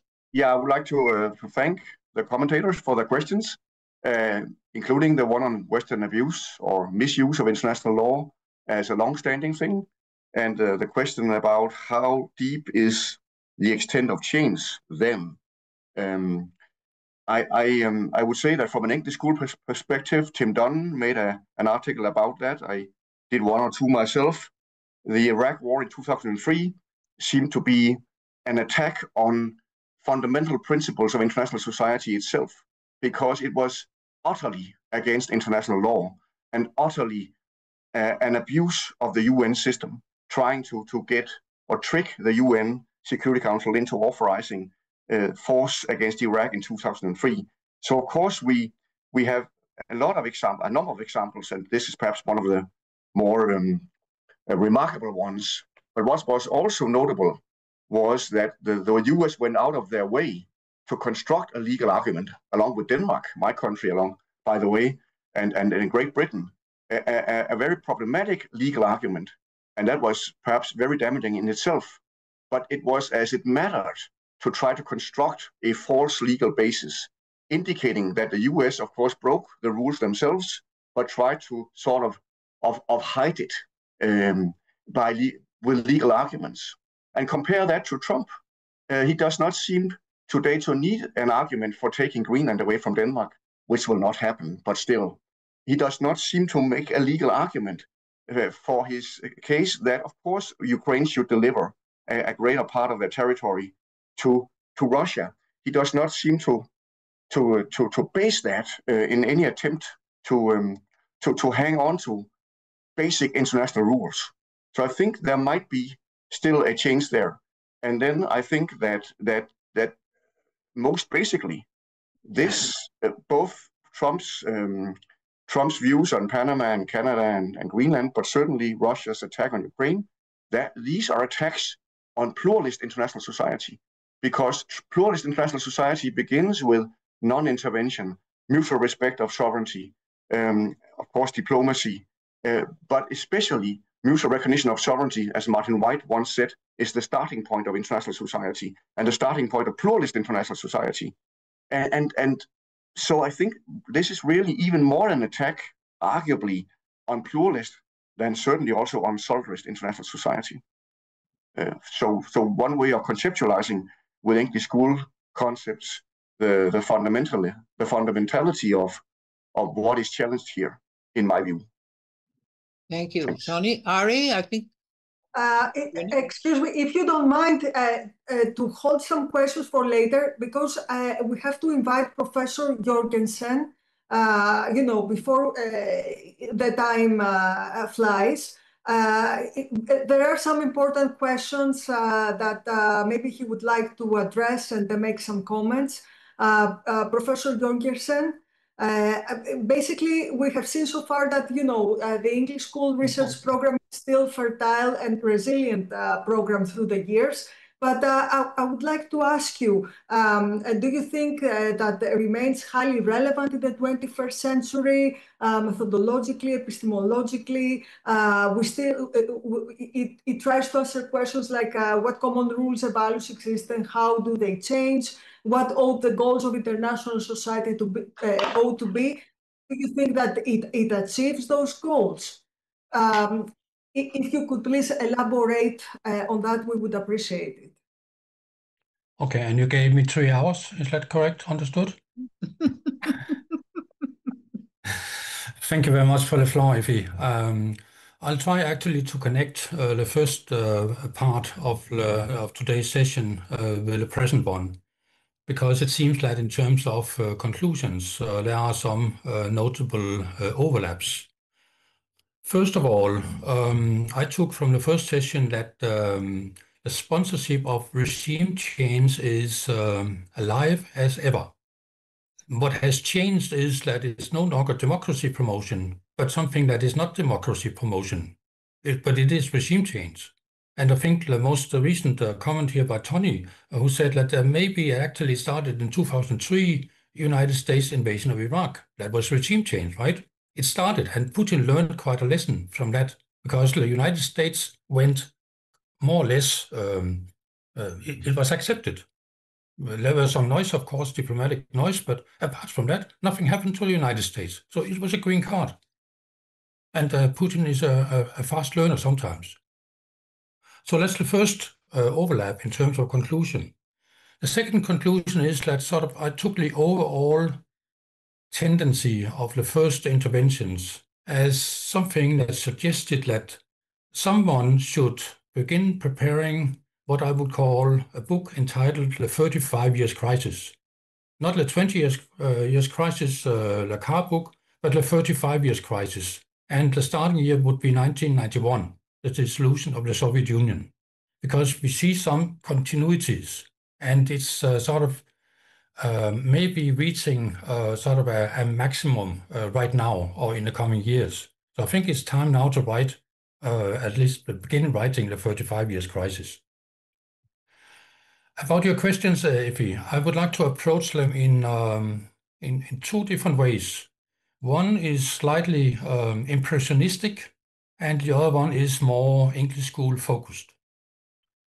The impressionistic avenue is to observe by looking out the window. I did it this morning, and what did I see?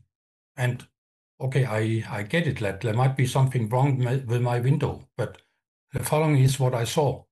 I saw the contours, the emergence of a bipolar world order. It's a world order where quite a few states believe that they can play two horses at the same time.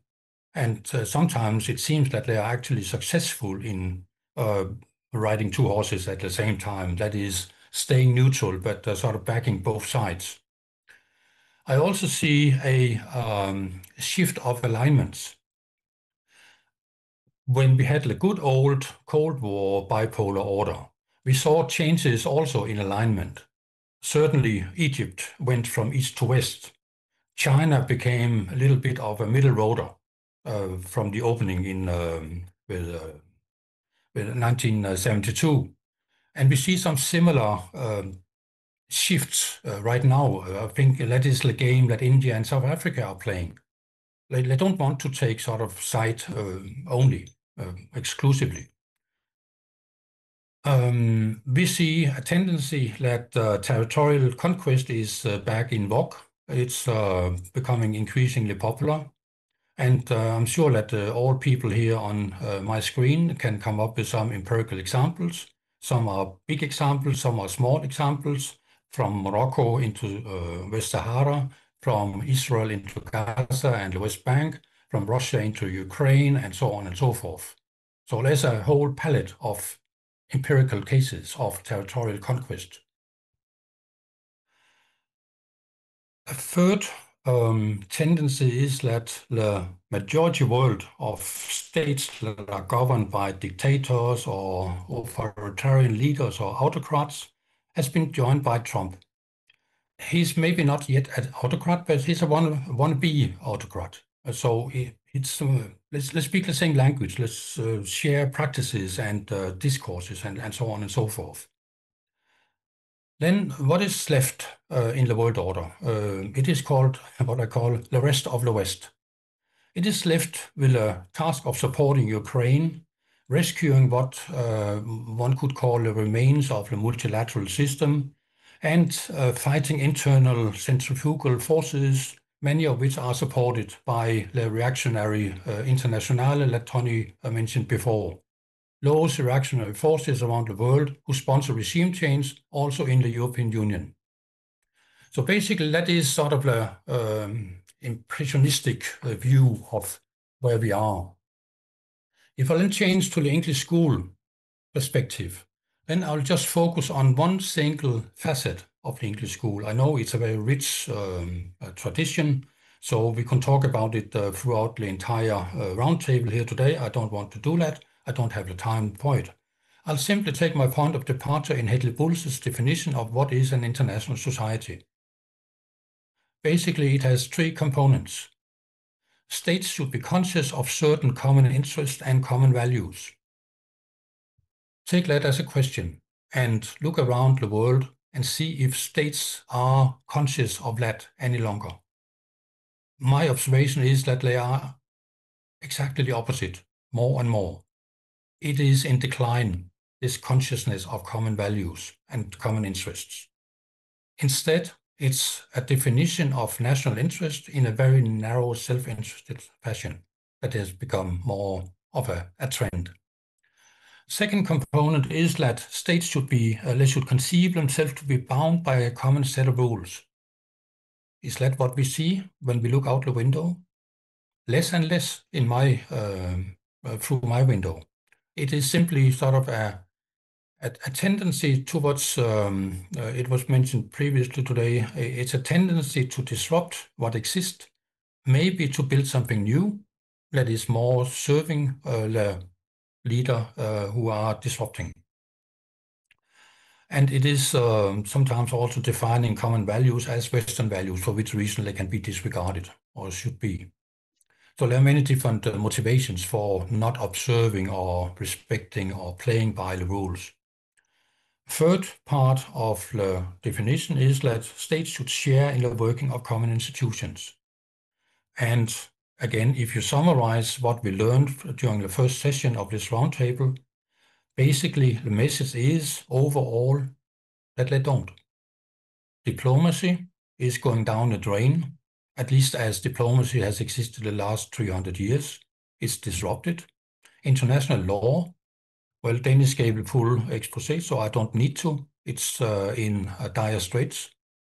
The balance of power, maybe there's still something of a balance of power happening in the contemporary international society, but it has to be examined more carefully than I was able to do in preparation for this. Then great power management. Great powers are great powers because they are acknowledged as great powers by the other states. It is not sort of great power management by hierarchy. That is not an English school definition of what is great power management. And I don't see that the great powers have so much legitimacy given by the other states. It's something that they take themselves, and so far they have been allowed to do so. Finally, the institution of war.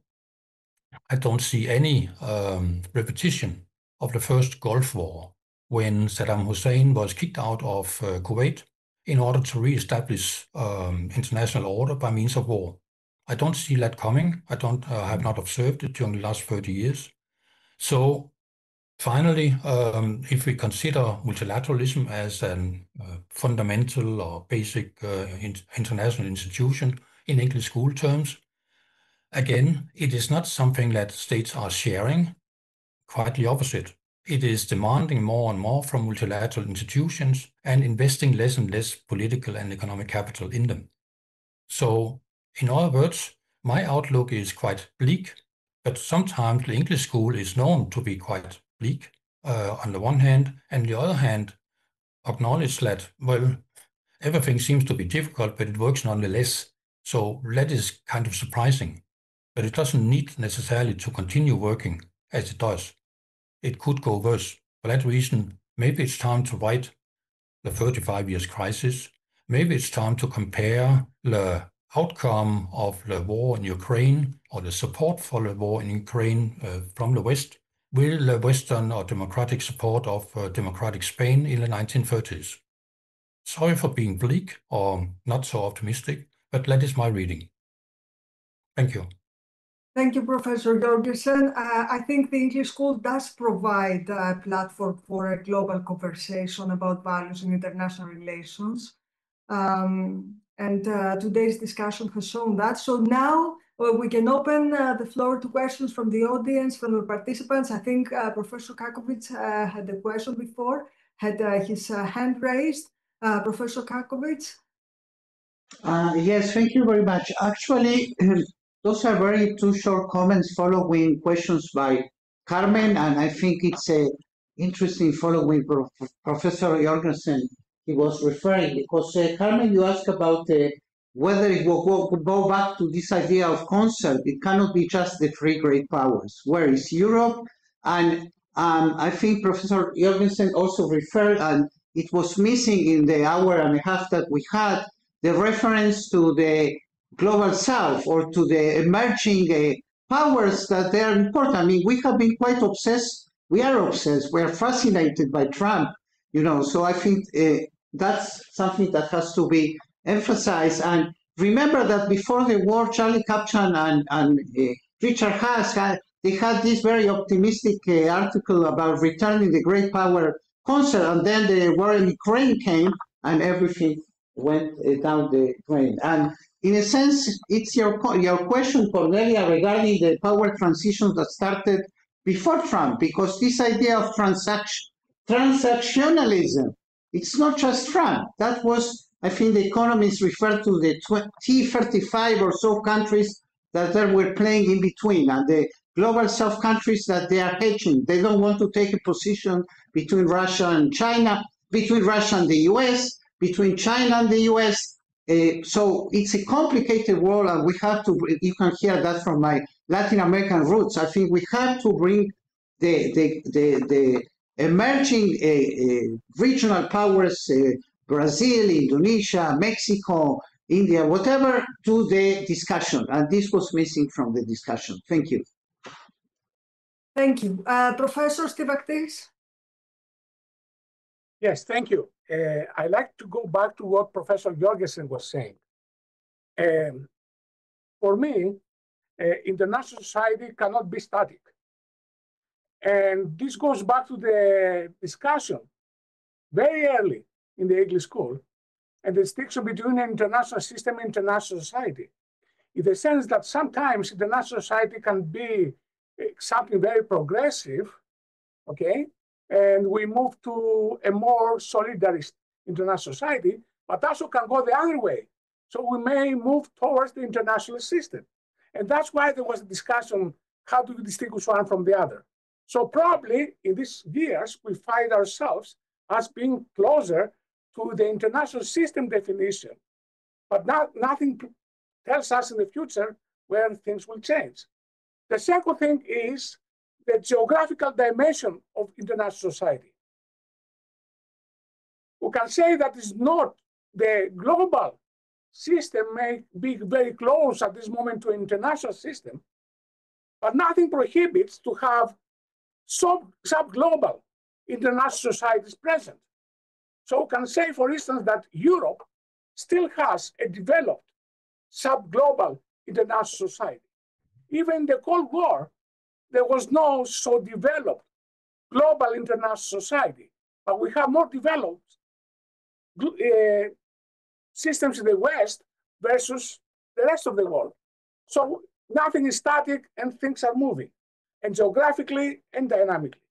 And the second thing is, we are IIER theorists, and we are not legal scholars. And I say that because the international legal community, at least in Geneva, has taken very close focus on what international law is and what we say as IIER theorists is. For instance, when we have President Hollande and Angela Merkel telling us that they sign the Minsk agreements in order to give time to Ukraine to arm and deal with Russia, means that they didn't sign the agreement in good faith. And that undermines the law of treaties, which is international law. The fact that Mr. Poroshenko does not accept the UN Security Council resolution that takes the Minsk agreements and makes international law, this means Ukraine was against international law. So we may emphasize one aspect of international law, territorial integrity and use of violence, but international law is much more than that. And we find this, practice against international law not always be the same by all states. But we have political narratives that allow us to emphasize one thing and to hide the other. So there is possibilities for all sides here. And I stop here because there's some other elements that we can discuss later. Thank you very much. On the issue of the Global South, we should mention that on May 20th, Barry Buzan's new book came out, Timelines for Modernity, which challenges Western-centric, approaches. So this is something to be mentioned. Are there any other questions? Oh, yes, I'd like to go back to also Jorgensen's view. There are like two sides really into the English school. There's the, we might call the aspirational idealist side, which you laid out with Hedley-Bull's view. And then there's the, I would say, the rather working order side. Okay. And it's very important, I think, to keep in mind the working order side. This is because a lot of what, to come back to how much we're focusing on Trump, we're focusing in the drama, but not very much the reality. It's very difficult to say what will remain from this chaos, because this chaos is not laying any foundations. And what we see is a kind of desperate attempt to hold on to the foundations, right? in the midst of all this chaos. So I would say that these mechanistic side, which the institutional approach is also very important, as well as the more idealistic side, to pay attention to what's actually happening on the institutional ground, because this is, how can we say, you can't start from nowhere. You can't start from nowhere. And so always you have to be asking the question now, what is going to endure from this chaos? So far, the signs are that, I'm interested what will endure. That's it. Regionalism in trade will endure because it was already happening already and it's been spurred along. But I'm sure that I'm sure those appellate judges are going to come back into the court. See, that to me is yes. So but we just not also gloomy. I just wanted to go back to a point that Tony made about, because I made that argument that we had shifted from, a solidarist international society, or trying to be a solidarist international society, to a pluralist international society. But Tony pointed out that it's really not pluralist because it doesn't accept the basic foundations of pluralism, or at least it may not. I think sometimes if you look at what China talks about, it is very pluralist, right? It is very much respecting sovereignty and non-intervention, and maybe that is a better world. But it seems to be on the ground some of the stuff that other people have been talking about, right? Territory is in play again. You can take over your regional spheres and do what you want, and so I'm just curious. There seems to be a tension there between, like, somewhat optimistic narrative that there will be a working, pluralist international society, or that there will be a kind of cutthroat free-for-all in which, as Giannis was saying, back to international system, right? So I'm just curious about, where, and it seems to me that that's something the English school is well equipped to advise us on, right? Is using those concepts. So I'm just curious about, like, where do we think this is going? Professor Knudsen? I just wanted to thank you, Dan, and add that, of course, you're right in a very basic sense at least, and perhaps more than so. Barry Busan pointed to the grand pluralist design of different regional societies. And certainly we have regional differences, and regional understandings of global norms vary. So there's, in a certain sense, a clear pluralist regional architecture in terms of regional international societies. It's also true, I think, that China is still holding on to aspects of pluralism as it has done for years. So it's not a bad notion at all to put forward. What I was trying to make the point about was the attack on Ukraine as an attack on also pluralist order. And some of the things Trump has said, it may be a drama only, yes, but also seems to deny pluralist international society. So it was my attempt to say, yes, there's perhaps more hope for a pluralist architecture than a solidarist one as it looks, but also the pluralist one is challenged. Thanks. Thank you very much. And I would like to say that in Henry Bull's writings, actually, Bull advocates, he defends a pluralist status quo, and he's endorsing solidarist aspirations like human rights and human rights protection. So maybe there could be a bridge between the two approaches. I don't know. I'm not an English school specialist, but from Henry Bull's writings, we see this tendency that he's trying to bridge the two approaches. Professor Banai? Yes, thank you. I agree with everything that's been said.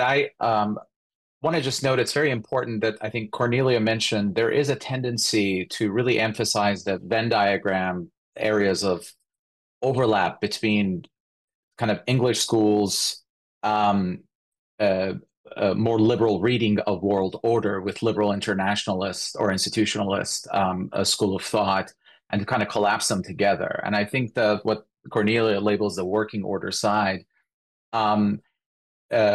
that has been really developed over the course of the last 20 years within the English school, the emphasis that it plays on social practices is a really an important and I think interesting a place to look at what English school might have to say about the kind of underlying tensions in how we even look at order, the question of order in world politics today. And here, I mean, I think that when we look at, I mean, this very interesting discussion about how the pluralist order itself is under attack, really demonstrate how the social practices of sovereignty in the contemporary world order are being violated. The way in which Trump talks about Greenland or Panama or even Canada, that is that kind of open disrespect for the principle of sovereignty that then begets a kind of a contraction away from deepening of ties from the United States, the kind of diplomacy that puts in place, and the way in which those other countries now have to rethink how they might think their military and economic ties with the United States when it comes to other conflicts around the world.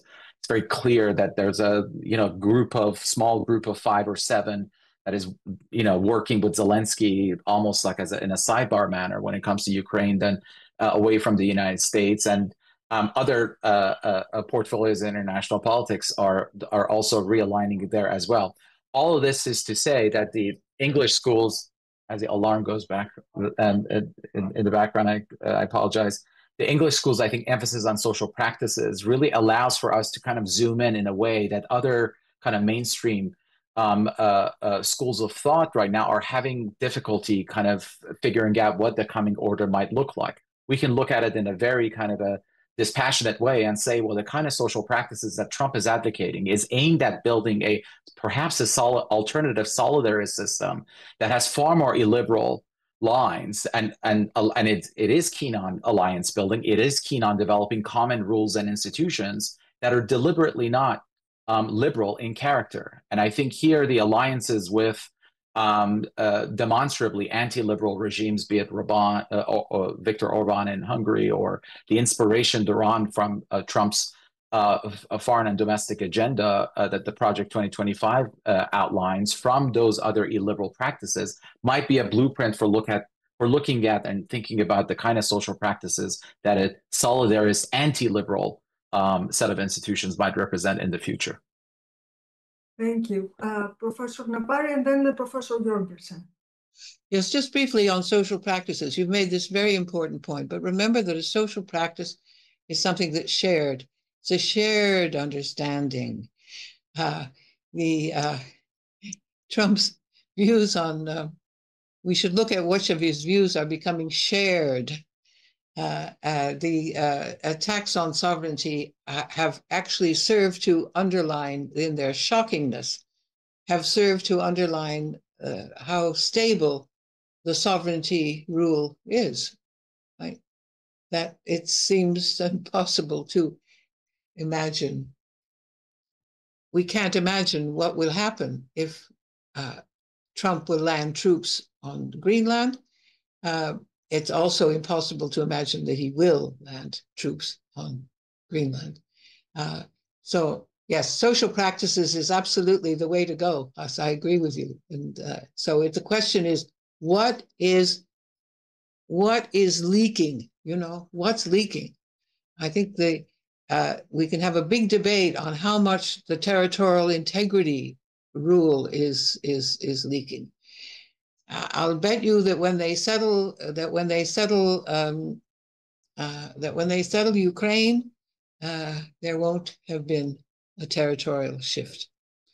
There'll be an ambiguous kind of regime which keeps some kind of rule intact, And that may be a new understanding.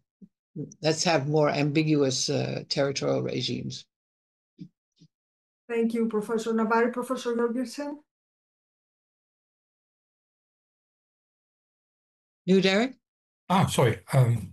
Two comments. The first one is that it seems to me that China is quite elegant in talking in favor of a pluralist international society, emphasizing the value of sovereignty and so on and so forth.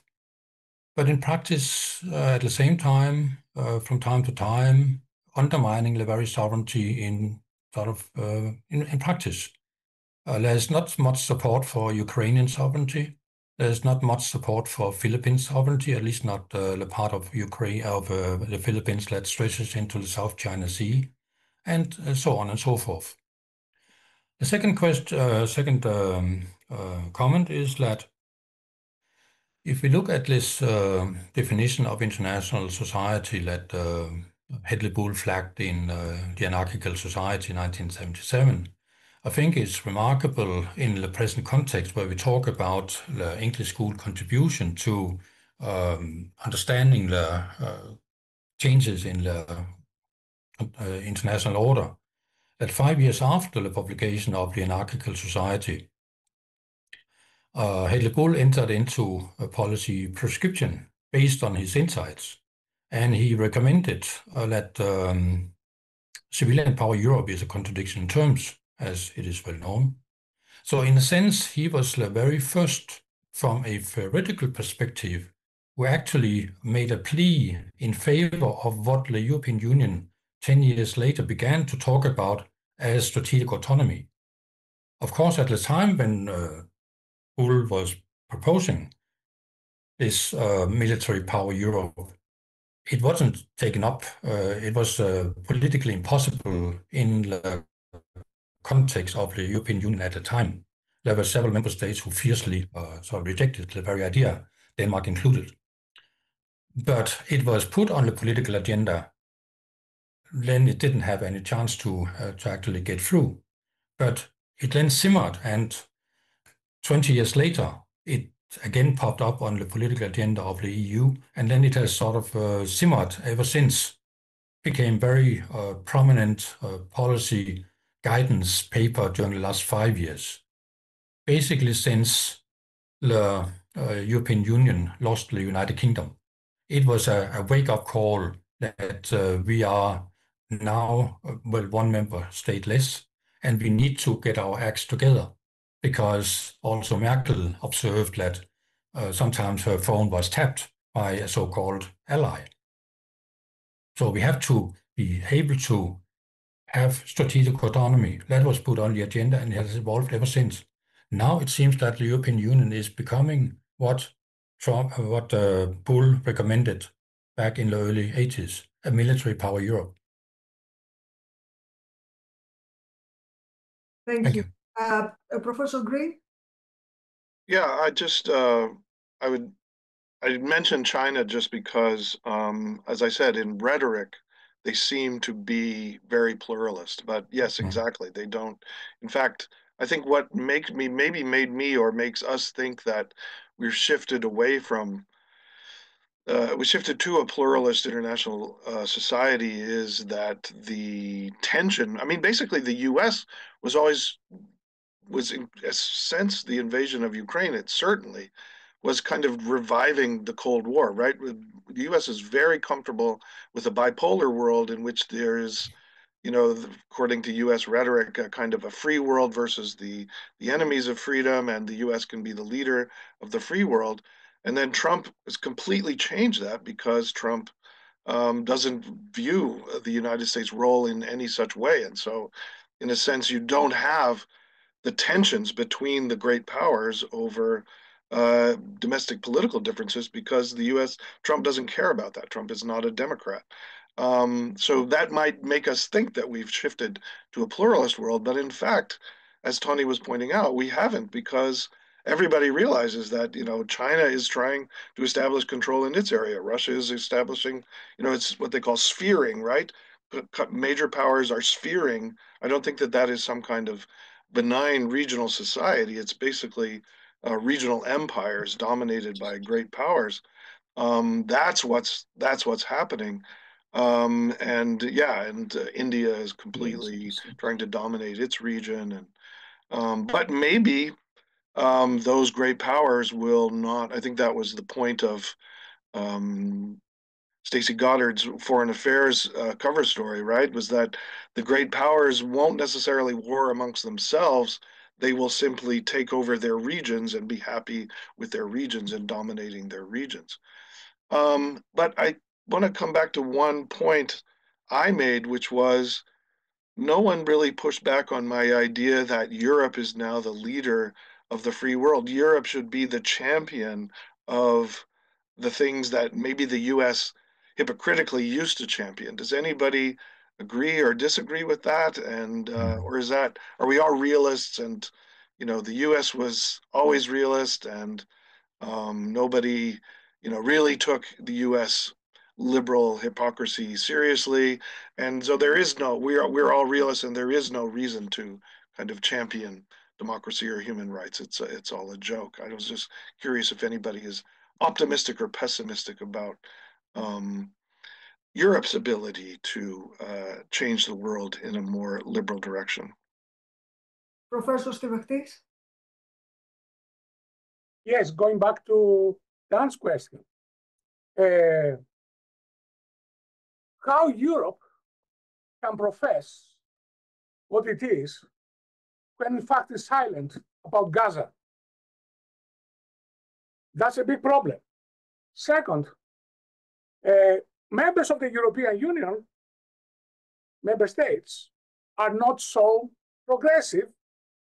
And the fact that we fast-track Ukraine to become member of the European Union, a candidate state, has made candidate states stop progressing in their meeting the political requirements for membership. So political decisions of European Union has hurt the European Union too. And I don't know how able will be to do that. Lastly, I don't believe that the European Union has so much resources, a commitment to become a military power with a majority of states and the majority of money that we're talking about going to the United States and not to the European Union. And even producing weapon systems in the European Union, we speak about fourth generation weapon systems, when the United States is fifth and Russia is fifth generation as well. So what we produce are not comparable. So further investment required in innovation and technology. And the question is how the European Union can do all these things at the same time with all other issues that have to face with. So it's a capacity issue too. Professor Navari? Yes, I think that if the United States under a different administration lowered its sights and wanted to reinvigorate NATO, I think the European Defense Initiative would fall away. For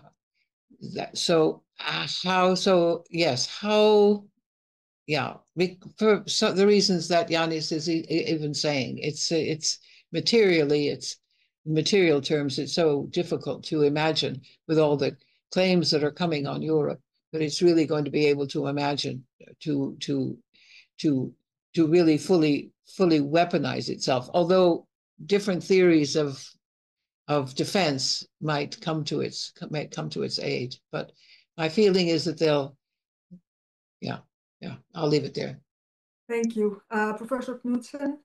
And just very briefly, I agree with Dan that for at least for a time being, it seems to be up to the European Union and close associates to champion a liberal internationalist world order, or simply defending the basic principles of the UN Charter.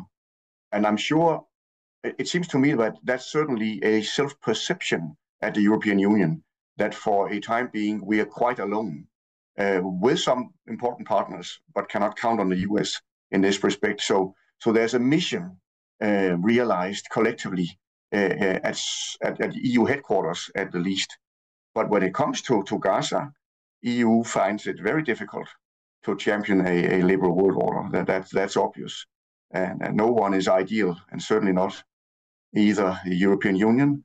As for the military question, I was just briefed by a colleague of mine, Derek Beach, who had been to the Commission just a few days ago, and he was quite convinced that this is really for real, that Europe is going all in now on huge investments to be put in European arms rather than American arms. Of course, it can be turned around, and may be so, but I think I'm not sure. But the question is, can Europe trust an American security guarantee again, when every fourth year or every eighth year there may be a change in government back towards not just Trump, but before him, we have seen streams of thought and political forces coming forward with that kind of view quite a long way back.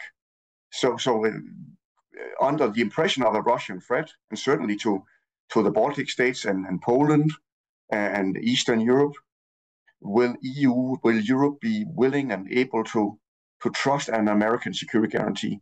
Because if not, they really would have to hold the course, one could argue. But I'm not sure. I'm open on this. Thanks. Thank you. Professor Banai. Yes, I'll be very brief as well. I think having talked about the virtues of the English school, especially in the working order mode, I think one of the shortcomings or maybe perhaps areas that needs to be developed that we're kind of really talking over in this discussion, and I think this is why we keep finding ourselves in foreign policy analysis more than not, which is something that English school scholars tend to shy away from, I think understandably, because they're looking at the underlying architecture, is the role of domestic politics. I mean, it's very clear that there is something simmering in the especially North Atlantic order that is driving the kinds of foreign policy approaches that we just don't know where it's going to lead world order, especially among Western countries in the future. But I think if you just look at the news of the day and the kind of very brazen attack on institutions of foreign education, higher education in the United States that the Trump administration is now undertaking with a deliberate, I think, attempt to undermine as much as possible linkages against those interdependencies between foreign exchange students and foreign institutions with American institutions. I mean, these are going to have ripple effects at the level of secondary institutions and leading, by extension to primary institutions as well. I just don't know where this is all heading, but I think that one of the things at the English school that perhaps should revisit and look at is the interplay between domestic society and these institutions that end up having big impacts. Thank you for that, because it touches upon my thoughts. I was thinking that when the system is so volatile, the global order, and we have these big rifts in, the Western order, other orders are emerging. It is very important for actors to negotiate, to know, and also for the research programs to explain how actors negotiate, contest, and internalize norms within the international society. So my critique for the English school would be that my feeling is that it neglects microprocesses and agency. And this is something that is very crucial. We should not marginalize the role of individual agency, decision-making, and micro-practices, in this kind of situations. Because the English school tends to look at the big picture and often operates at the macro level. So maybe this is something that the English school needs some innovation in its research program, in my humble opinion, without being an English school expert. Professor Stavakis. Can we go to Knut Erik? because I spoke before, so I give the floor to him first. Yes. Professor Jorgensen. Okay, thank you. I just wanted to say that I think that the question you posed, Dan, is really one of the most important questions that we addressed this evening. It's a very difficult question, and the outcome is, for obvious reason, unknown to all of us. But maybe we can use sort of a comparison to come closer to what could be a compelling conclusion. And the comparison I have in mind is that the United States, right after the Second World War, also found itself in a very unusual situation. It came out of 20 years of isolationism, then 5 years of war fighting, and certainly it was supposed to build a new world order. That was a tall order. They didn't know exactly, they didn't have the sort of the blueprints or anything. It had to be trial and error. And if we look at the history of international relations theory, even in 1954 and later, there were still sort of experiments in finding the right theoretical tools for guidance of the policymakers.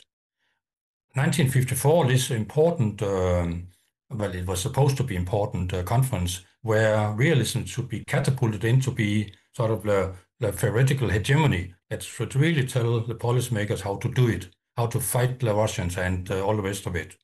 Of course, that failed completely, and it was behavioralism who won the war in the United States academia. So we didn't really get sort of the war-fighting theoretical tool. But my point is that there was a lot of uncertainty. There was a lot of trial and error, both among policymakers and among us from academia. So yes, the outcome is uncertain, but it would take really a concerted effort to stand up and defend what is sort of remains of the international order, which of course was never global. There was never sort of full consensus around the globe about this order being the dominant one or the best one at all. It was always a contested order, and now it's more contested than ever. So for that reason, the demand for the EU and alignments among Canada, Japan, and what's not is more relevant than ever. So thank you for asking the question. We should get back and discuss possible answers. Thank you. Professor Stavrakis. Yes, thank you, Effie. I'd like to go back to what Tony's question was. Yes, Europe has to take care of its defense. However, if you have to defend yourself against someone, you should know where your borders are. The only borders we know is the one related to Russia, but we don't know the borders between Greece and Turkey. We have gray zones there. So what do we defend in case there's a crisis in the Eastern Mediterranean? And now we may have, people in Greece, we are very sensitive about that. Second, there is no question that we have defense. The question is, industry in Europe, the most of it is in the private hands. Therefore, they have to produce not only for the European defense, because it will be limited, but they have to go beyond that. So they have to produce in order to sell somewhere else. And if they have to sell somewhere else, they have to compete with the other side of the Atlantic, which is the biggest sale. So there will be an additional conflict there. And another thing we have to consider is that the European Union spoke about almost a 10-year prospect in order to do all this, with the hope that we address the energy question first, because you cannot have so much industrialization without energy. And let's imagine what happens in 10 years' time. What is going to happen in 10 years from now with Russia next door? So United States can be around. Trump was never said that doesn't want United States not to be around or NATO is problematic. It's problematic only when the Europeans do not pay. If the Europeans pay to the United States, then everything is fine. And this is not different than Bandelon Bright's points back in 1990. You cannot do much about your own stuff unless you buy from the United States. And I didn't see Finland buy Rafales. I didn't see Finland buy Leopards. Finland bought Abrams and F-35s. And if you ask Kosovo, they will tell you the same thing. So Europe, as EU, has members or prospective members. They look into the United States rather than EU market. So it's not so easy as we may think about. Okay, thank you very much. I would like to invite all speakers, including the commentators, to give us like their final thoughts in 1-2 sentences before we close, like a conclusion, their final thoughts, what they got from this discussion, what they would like to transmit to perhaps the students who are in the audience. Professor Navari, would you like to call speakers in the order that you would like to call them, to give their final thoughts? And then we will leave you for last so you can give the final comments. Oh, okay. Well, can't they all just do it themselves? Okay. Final thoughts, friends. Who would like to go first? I will call Professor Banai. 1 or 2 sentences, I'll say. The 35 years crisis proposal, I think, is very sound and really touches on all the questions that have really arisen here. And I'm grateful for the thoughts that accompany it. That we are very much in a moment of flux when all the variables seem to be up in the air. Thank you very much, Professor Knudsen. Well, I would like to make a theoretical remark that I'm quite thrilled by these possibilities that opened up, at least in my head, when being able to sort of join European studies with English school theory and then add this political science touch to it, the new institutionalisms. I really thought that could work out for a number of purposes. And then perhaps I'm too much caught by the reactionary internationalism, but I really think it is a powerful tool of interpretation, and also one that of course is alarming to the extent that these writers are right. We are really facing hard challenges, big challenges to what we have known as international society. Thanks. Thank you very much. Professor Parra. Is that me? Yes. All right, thanks. It's pretty different, that's why I didn't react. But yes, I am sitting here thinking about the different layers of orders. So I see us talk a lot about various sort of,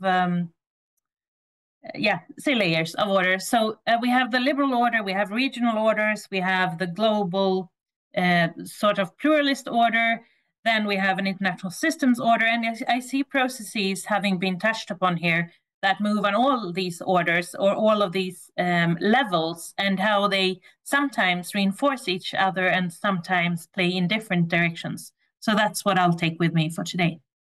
Thank you very much. Professor Jorgensen? Yeah, thank you. I'm going to say something that I never imagined myself saying, but it is as follows. It seems to me that we, in order to make the English school more relevant, we need to sort of beef up the English school with more numbers. For example, give an example. There are about 200 states around the world. We know that. How many of these are now to be classified as democratic? What are we talking about? That is one of the easy tasks, right? And in terms of military spending, what are we talking about? And so on and so forth. So far, English school writers, have shunned away from doing something, just a little bit of quantification. And this should not be taken in a wrong way. I'm not sort of proposing quantitative studies, not at all. But I think that people outside the English school would find it more relevant and interesting if we included a few more numbers. Thank you. On that, I agree. I think there is an ambiguity between explanation and understanding in the English school, like explaining cause and effect relationships. Professor Stavaktis. Yes, I believe that the war in Ukraine and its outcome will have an important impact on what will happen the years to come. As I said before, we are very close to the notion of international system, and we'll stay here for a few years and then we'll see how we move to a different direction. But meanwhile, what has happened in Europe, Eastern Europe and Ukraine, has probably, at least in my opinion, put more pressure on scholars to start try to find information from sources that help them have a more holistic view of what happens. And I encountered that in my case, and I had to spend more time to understand what's possible, what is not possible.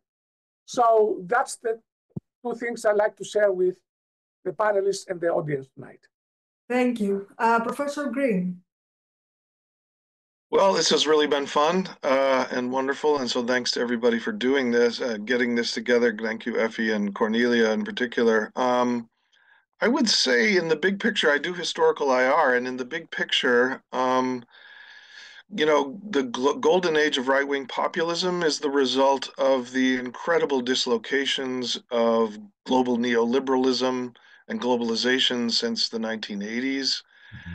And it has produced a kind of madness in the world, and the madness has arrived exactly when we shouldn't have it, because we are going to get hit with climate change. And so I really feel like we are rudderless and coming into the greatest crisis that humanity has faced, and we are not at all prepared to manage that crisis.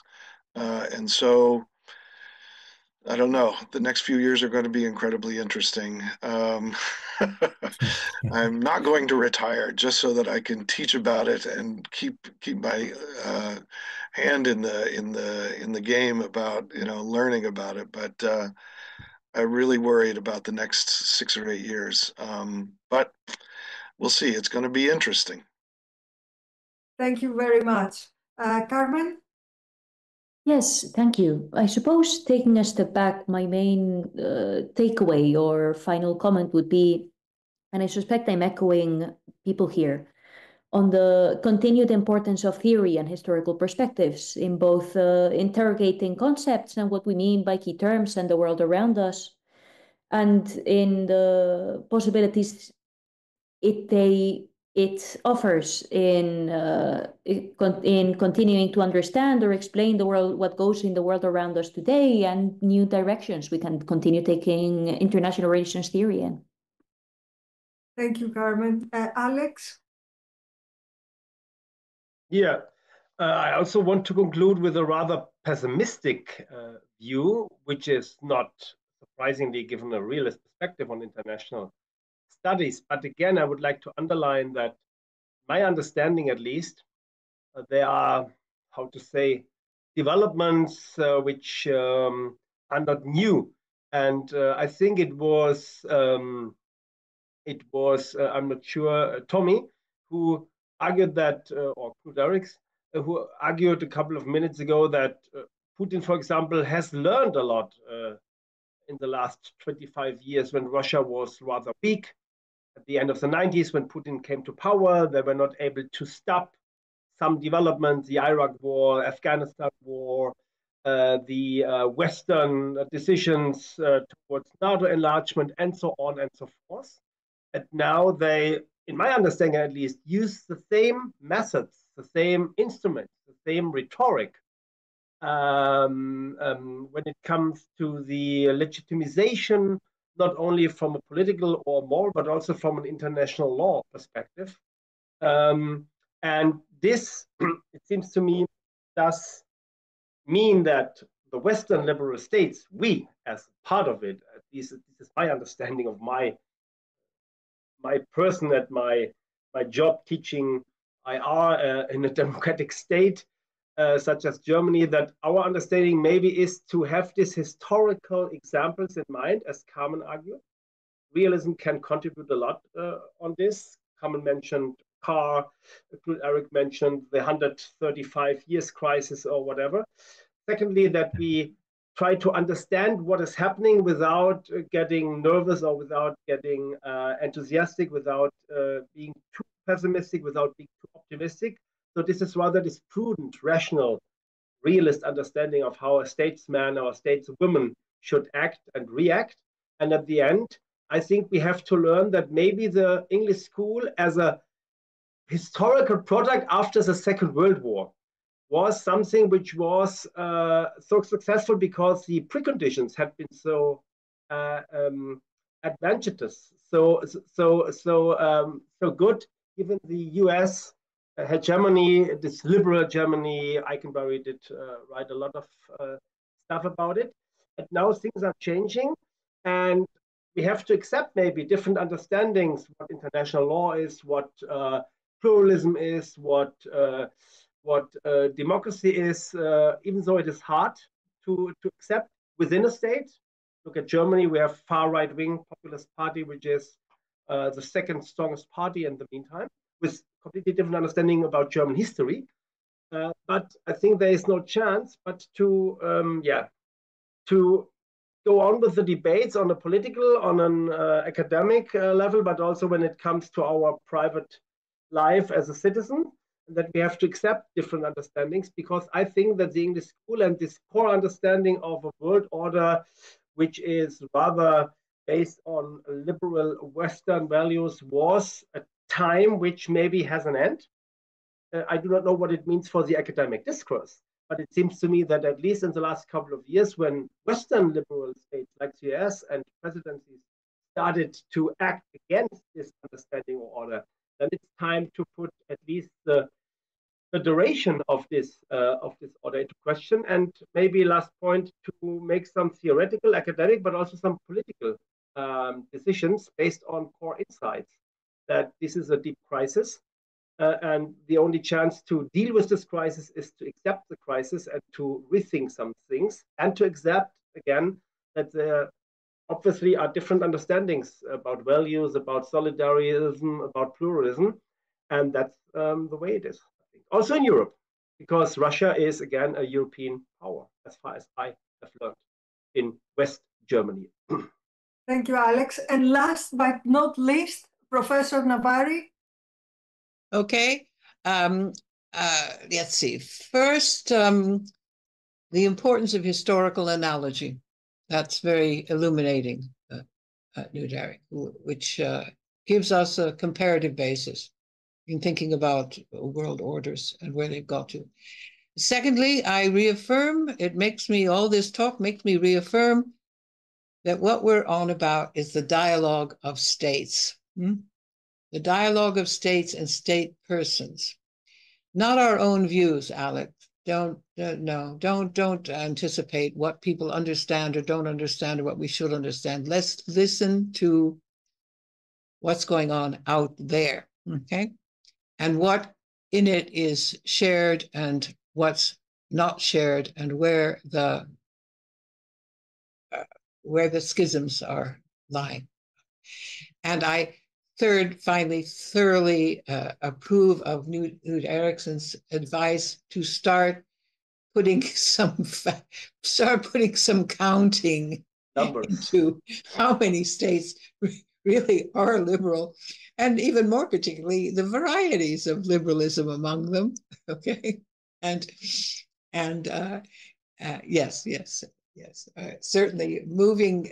No, bringing the English school down, and this also relates to Effie's point, very important point about the internal level. Yes, absolutely, Effie. If we want to understand why states do what they do, it is never the English view that they do what they do only because of their relations with other states, that they do what they do because of what's also going on inside. Yes, that's part, and it's a point that that Waltz made a long time ago. You may have to shift your theoretical perspective to do that, of course, and one should not be afraid at all to shift one's theoretical perspective particularly when it comes to something. What after all are we really talking about? What are we actually talking about in the 35 years crisis? We're talking about the agonies of the declining hegemon, right? Isn't that what this is? What a lot of this is about. And so where that comes from within the state, of course, is very important. And if you have to shift your perspectives to some political science, then don't be afraid to do so, as Tony tells us. Those are my views. Thank you very much. My final view is this was a great get-together, and if you want to do it again, we'll do it. We will. What I'm getting from this discussion is that the English school is still robust, and it is an intellectual meeting ground in IIER.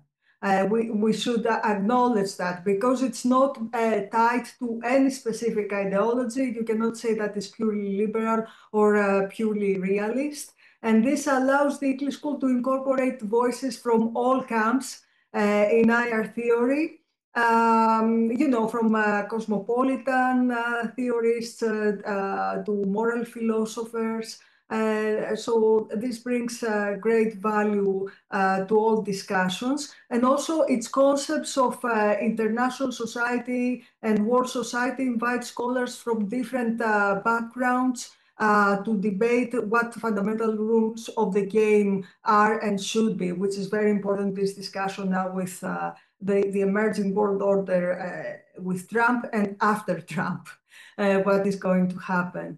And with that, I'm really honored by your participation, and I would like to thank you very much. Thank you for accepting, those of you who are celebrating a public holiday today, to spend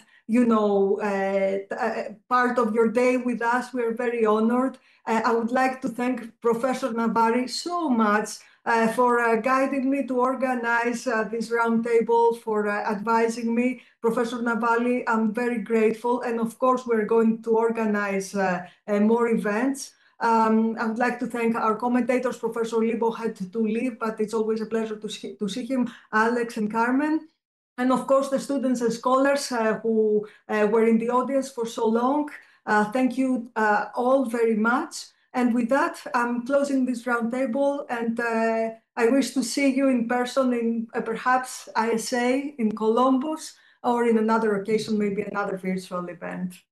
Thank you very much. I'm very honored. Thank you very much, Effie. Thank you very much to the Institute for making these sessions possible. It's really a great contribution to our academic life. It is. Thank you very much. Have a Same to you. Thank you. Thank you. Thanks, everyone. Lovely to see you all. Same to you, Cornelia. Cornelia. Take care. Thank you. Good night. Good night.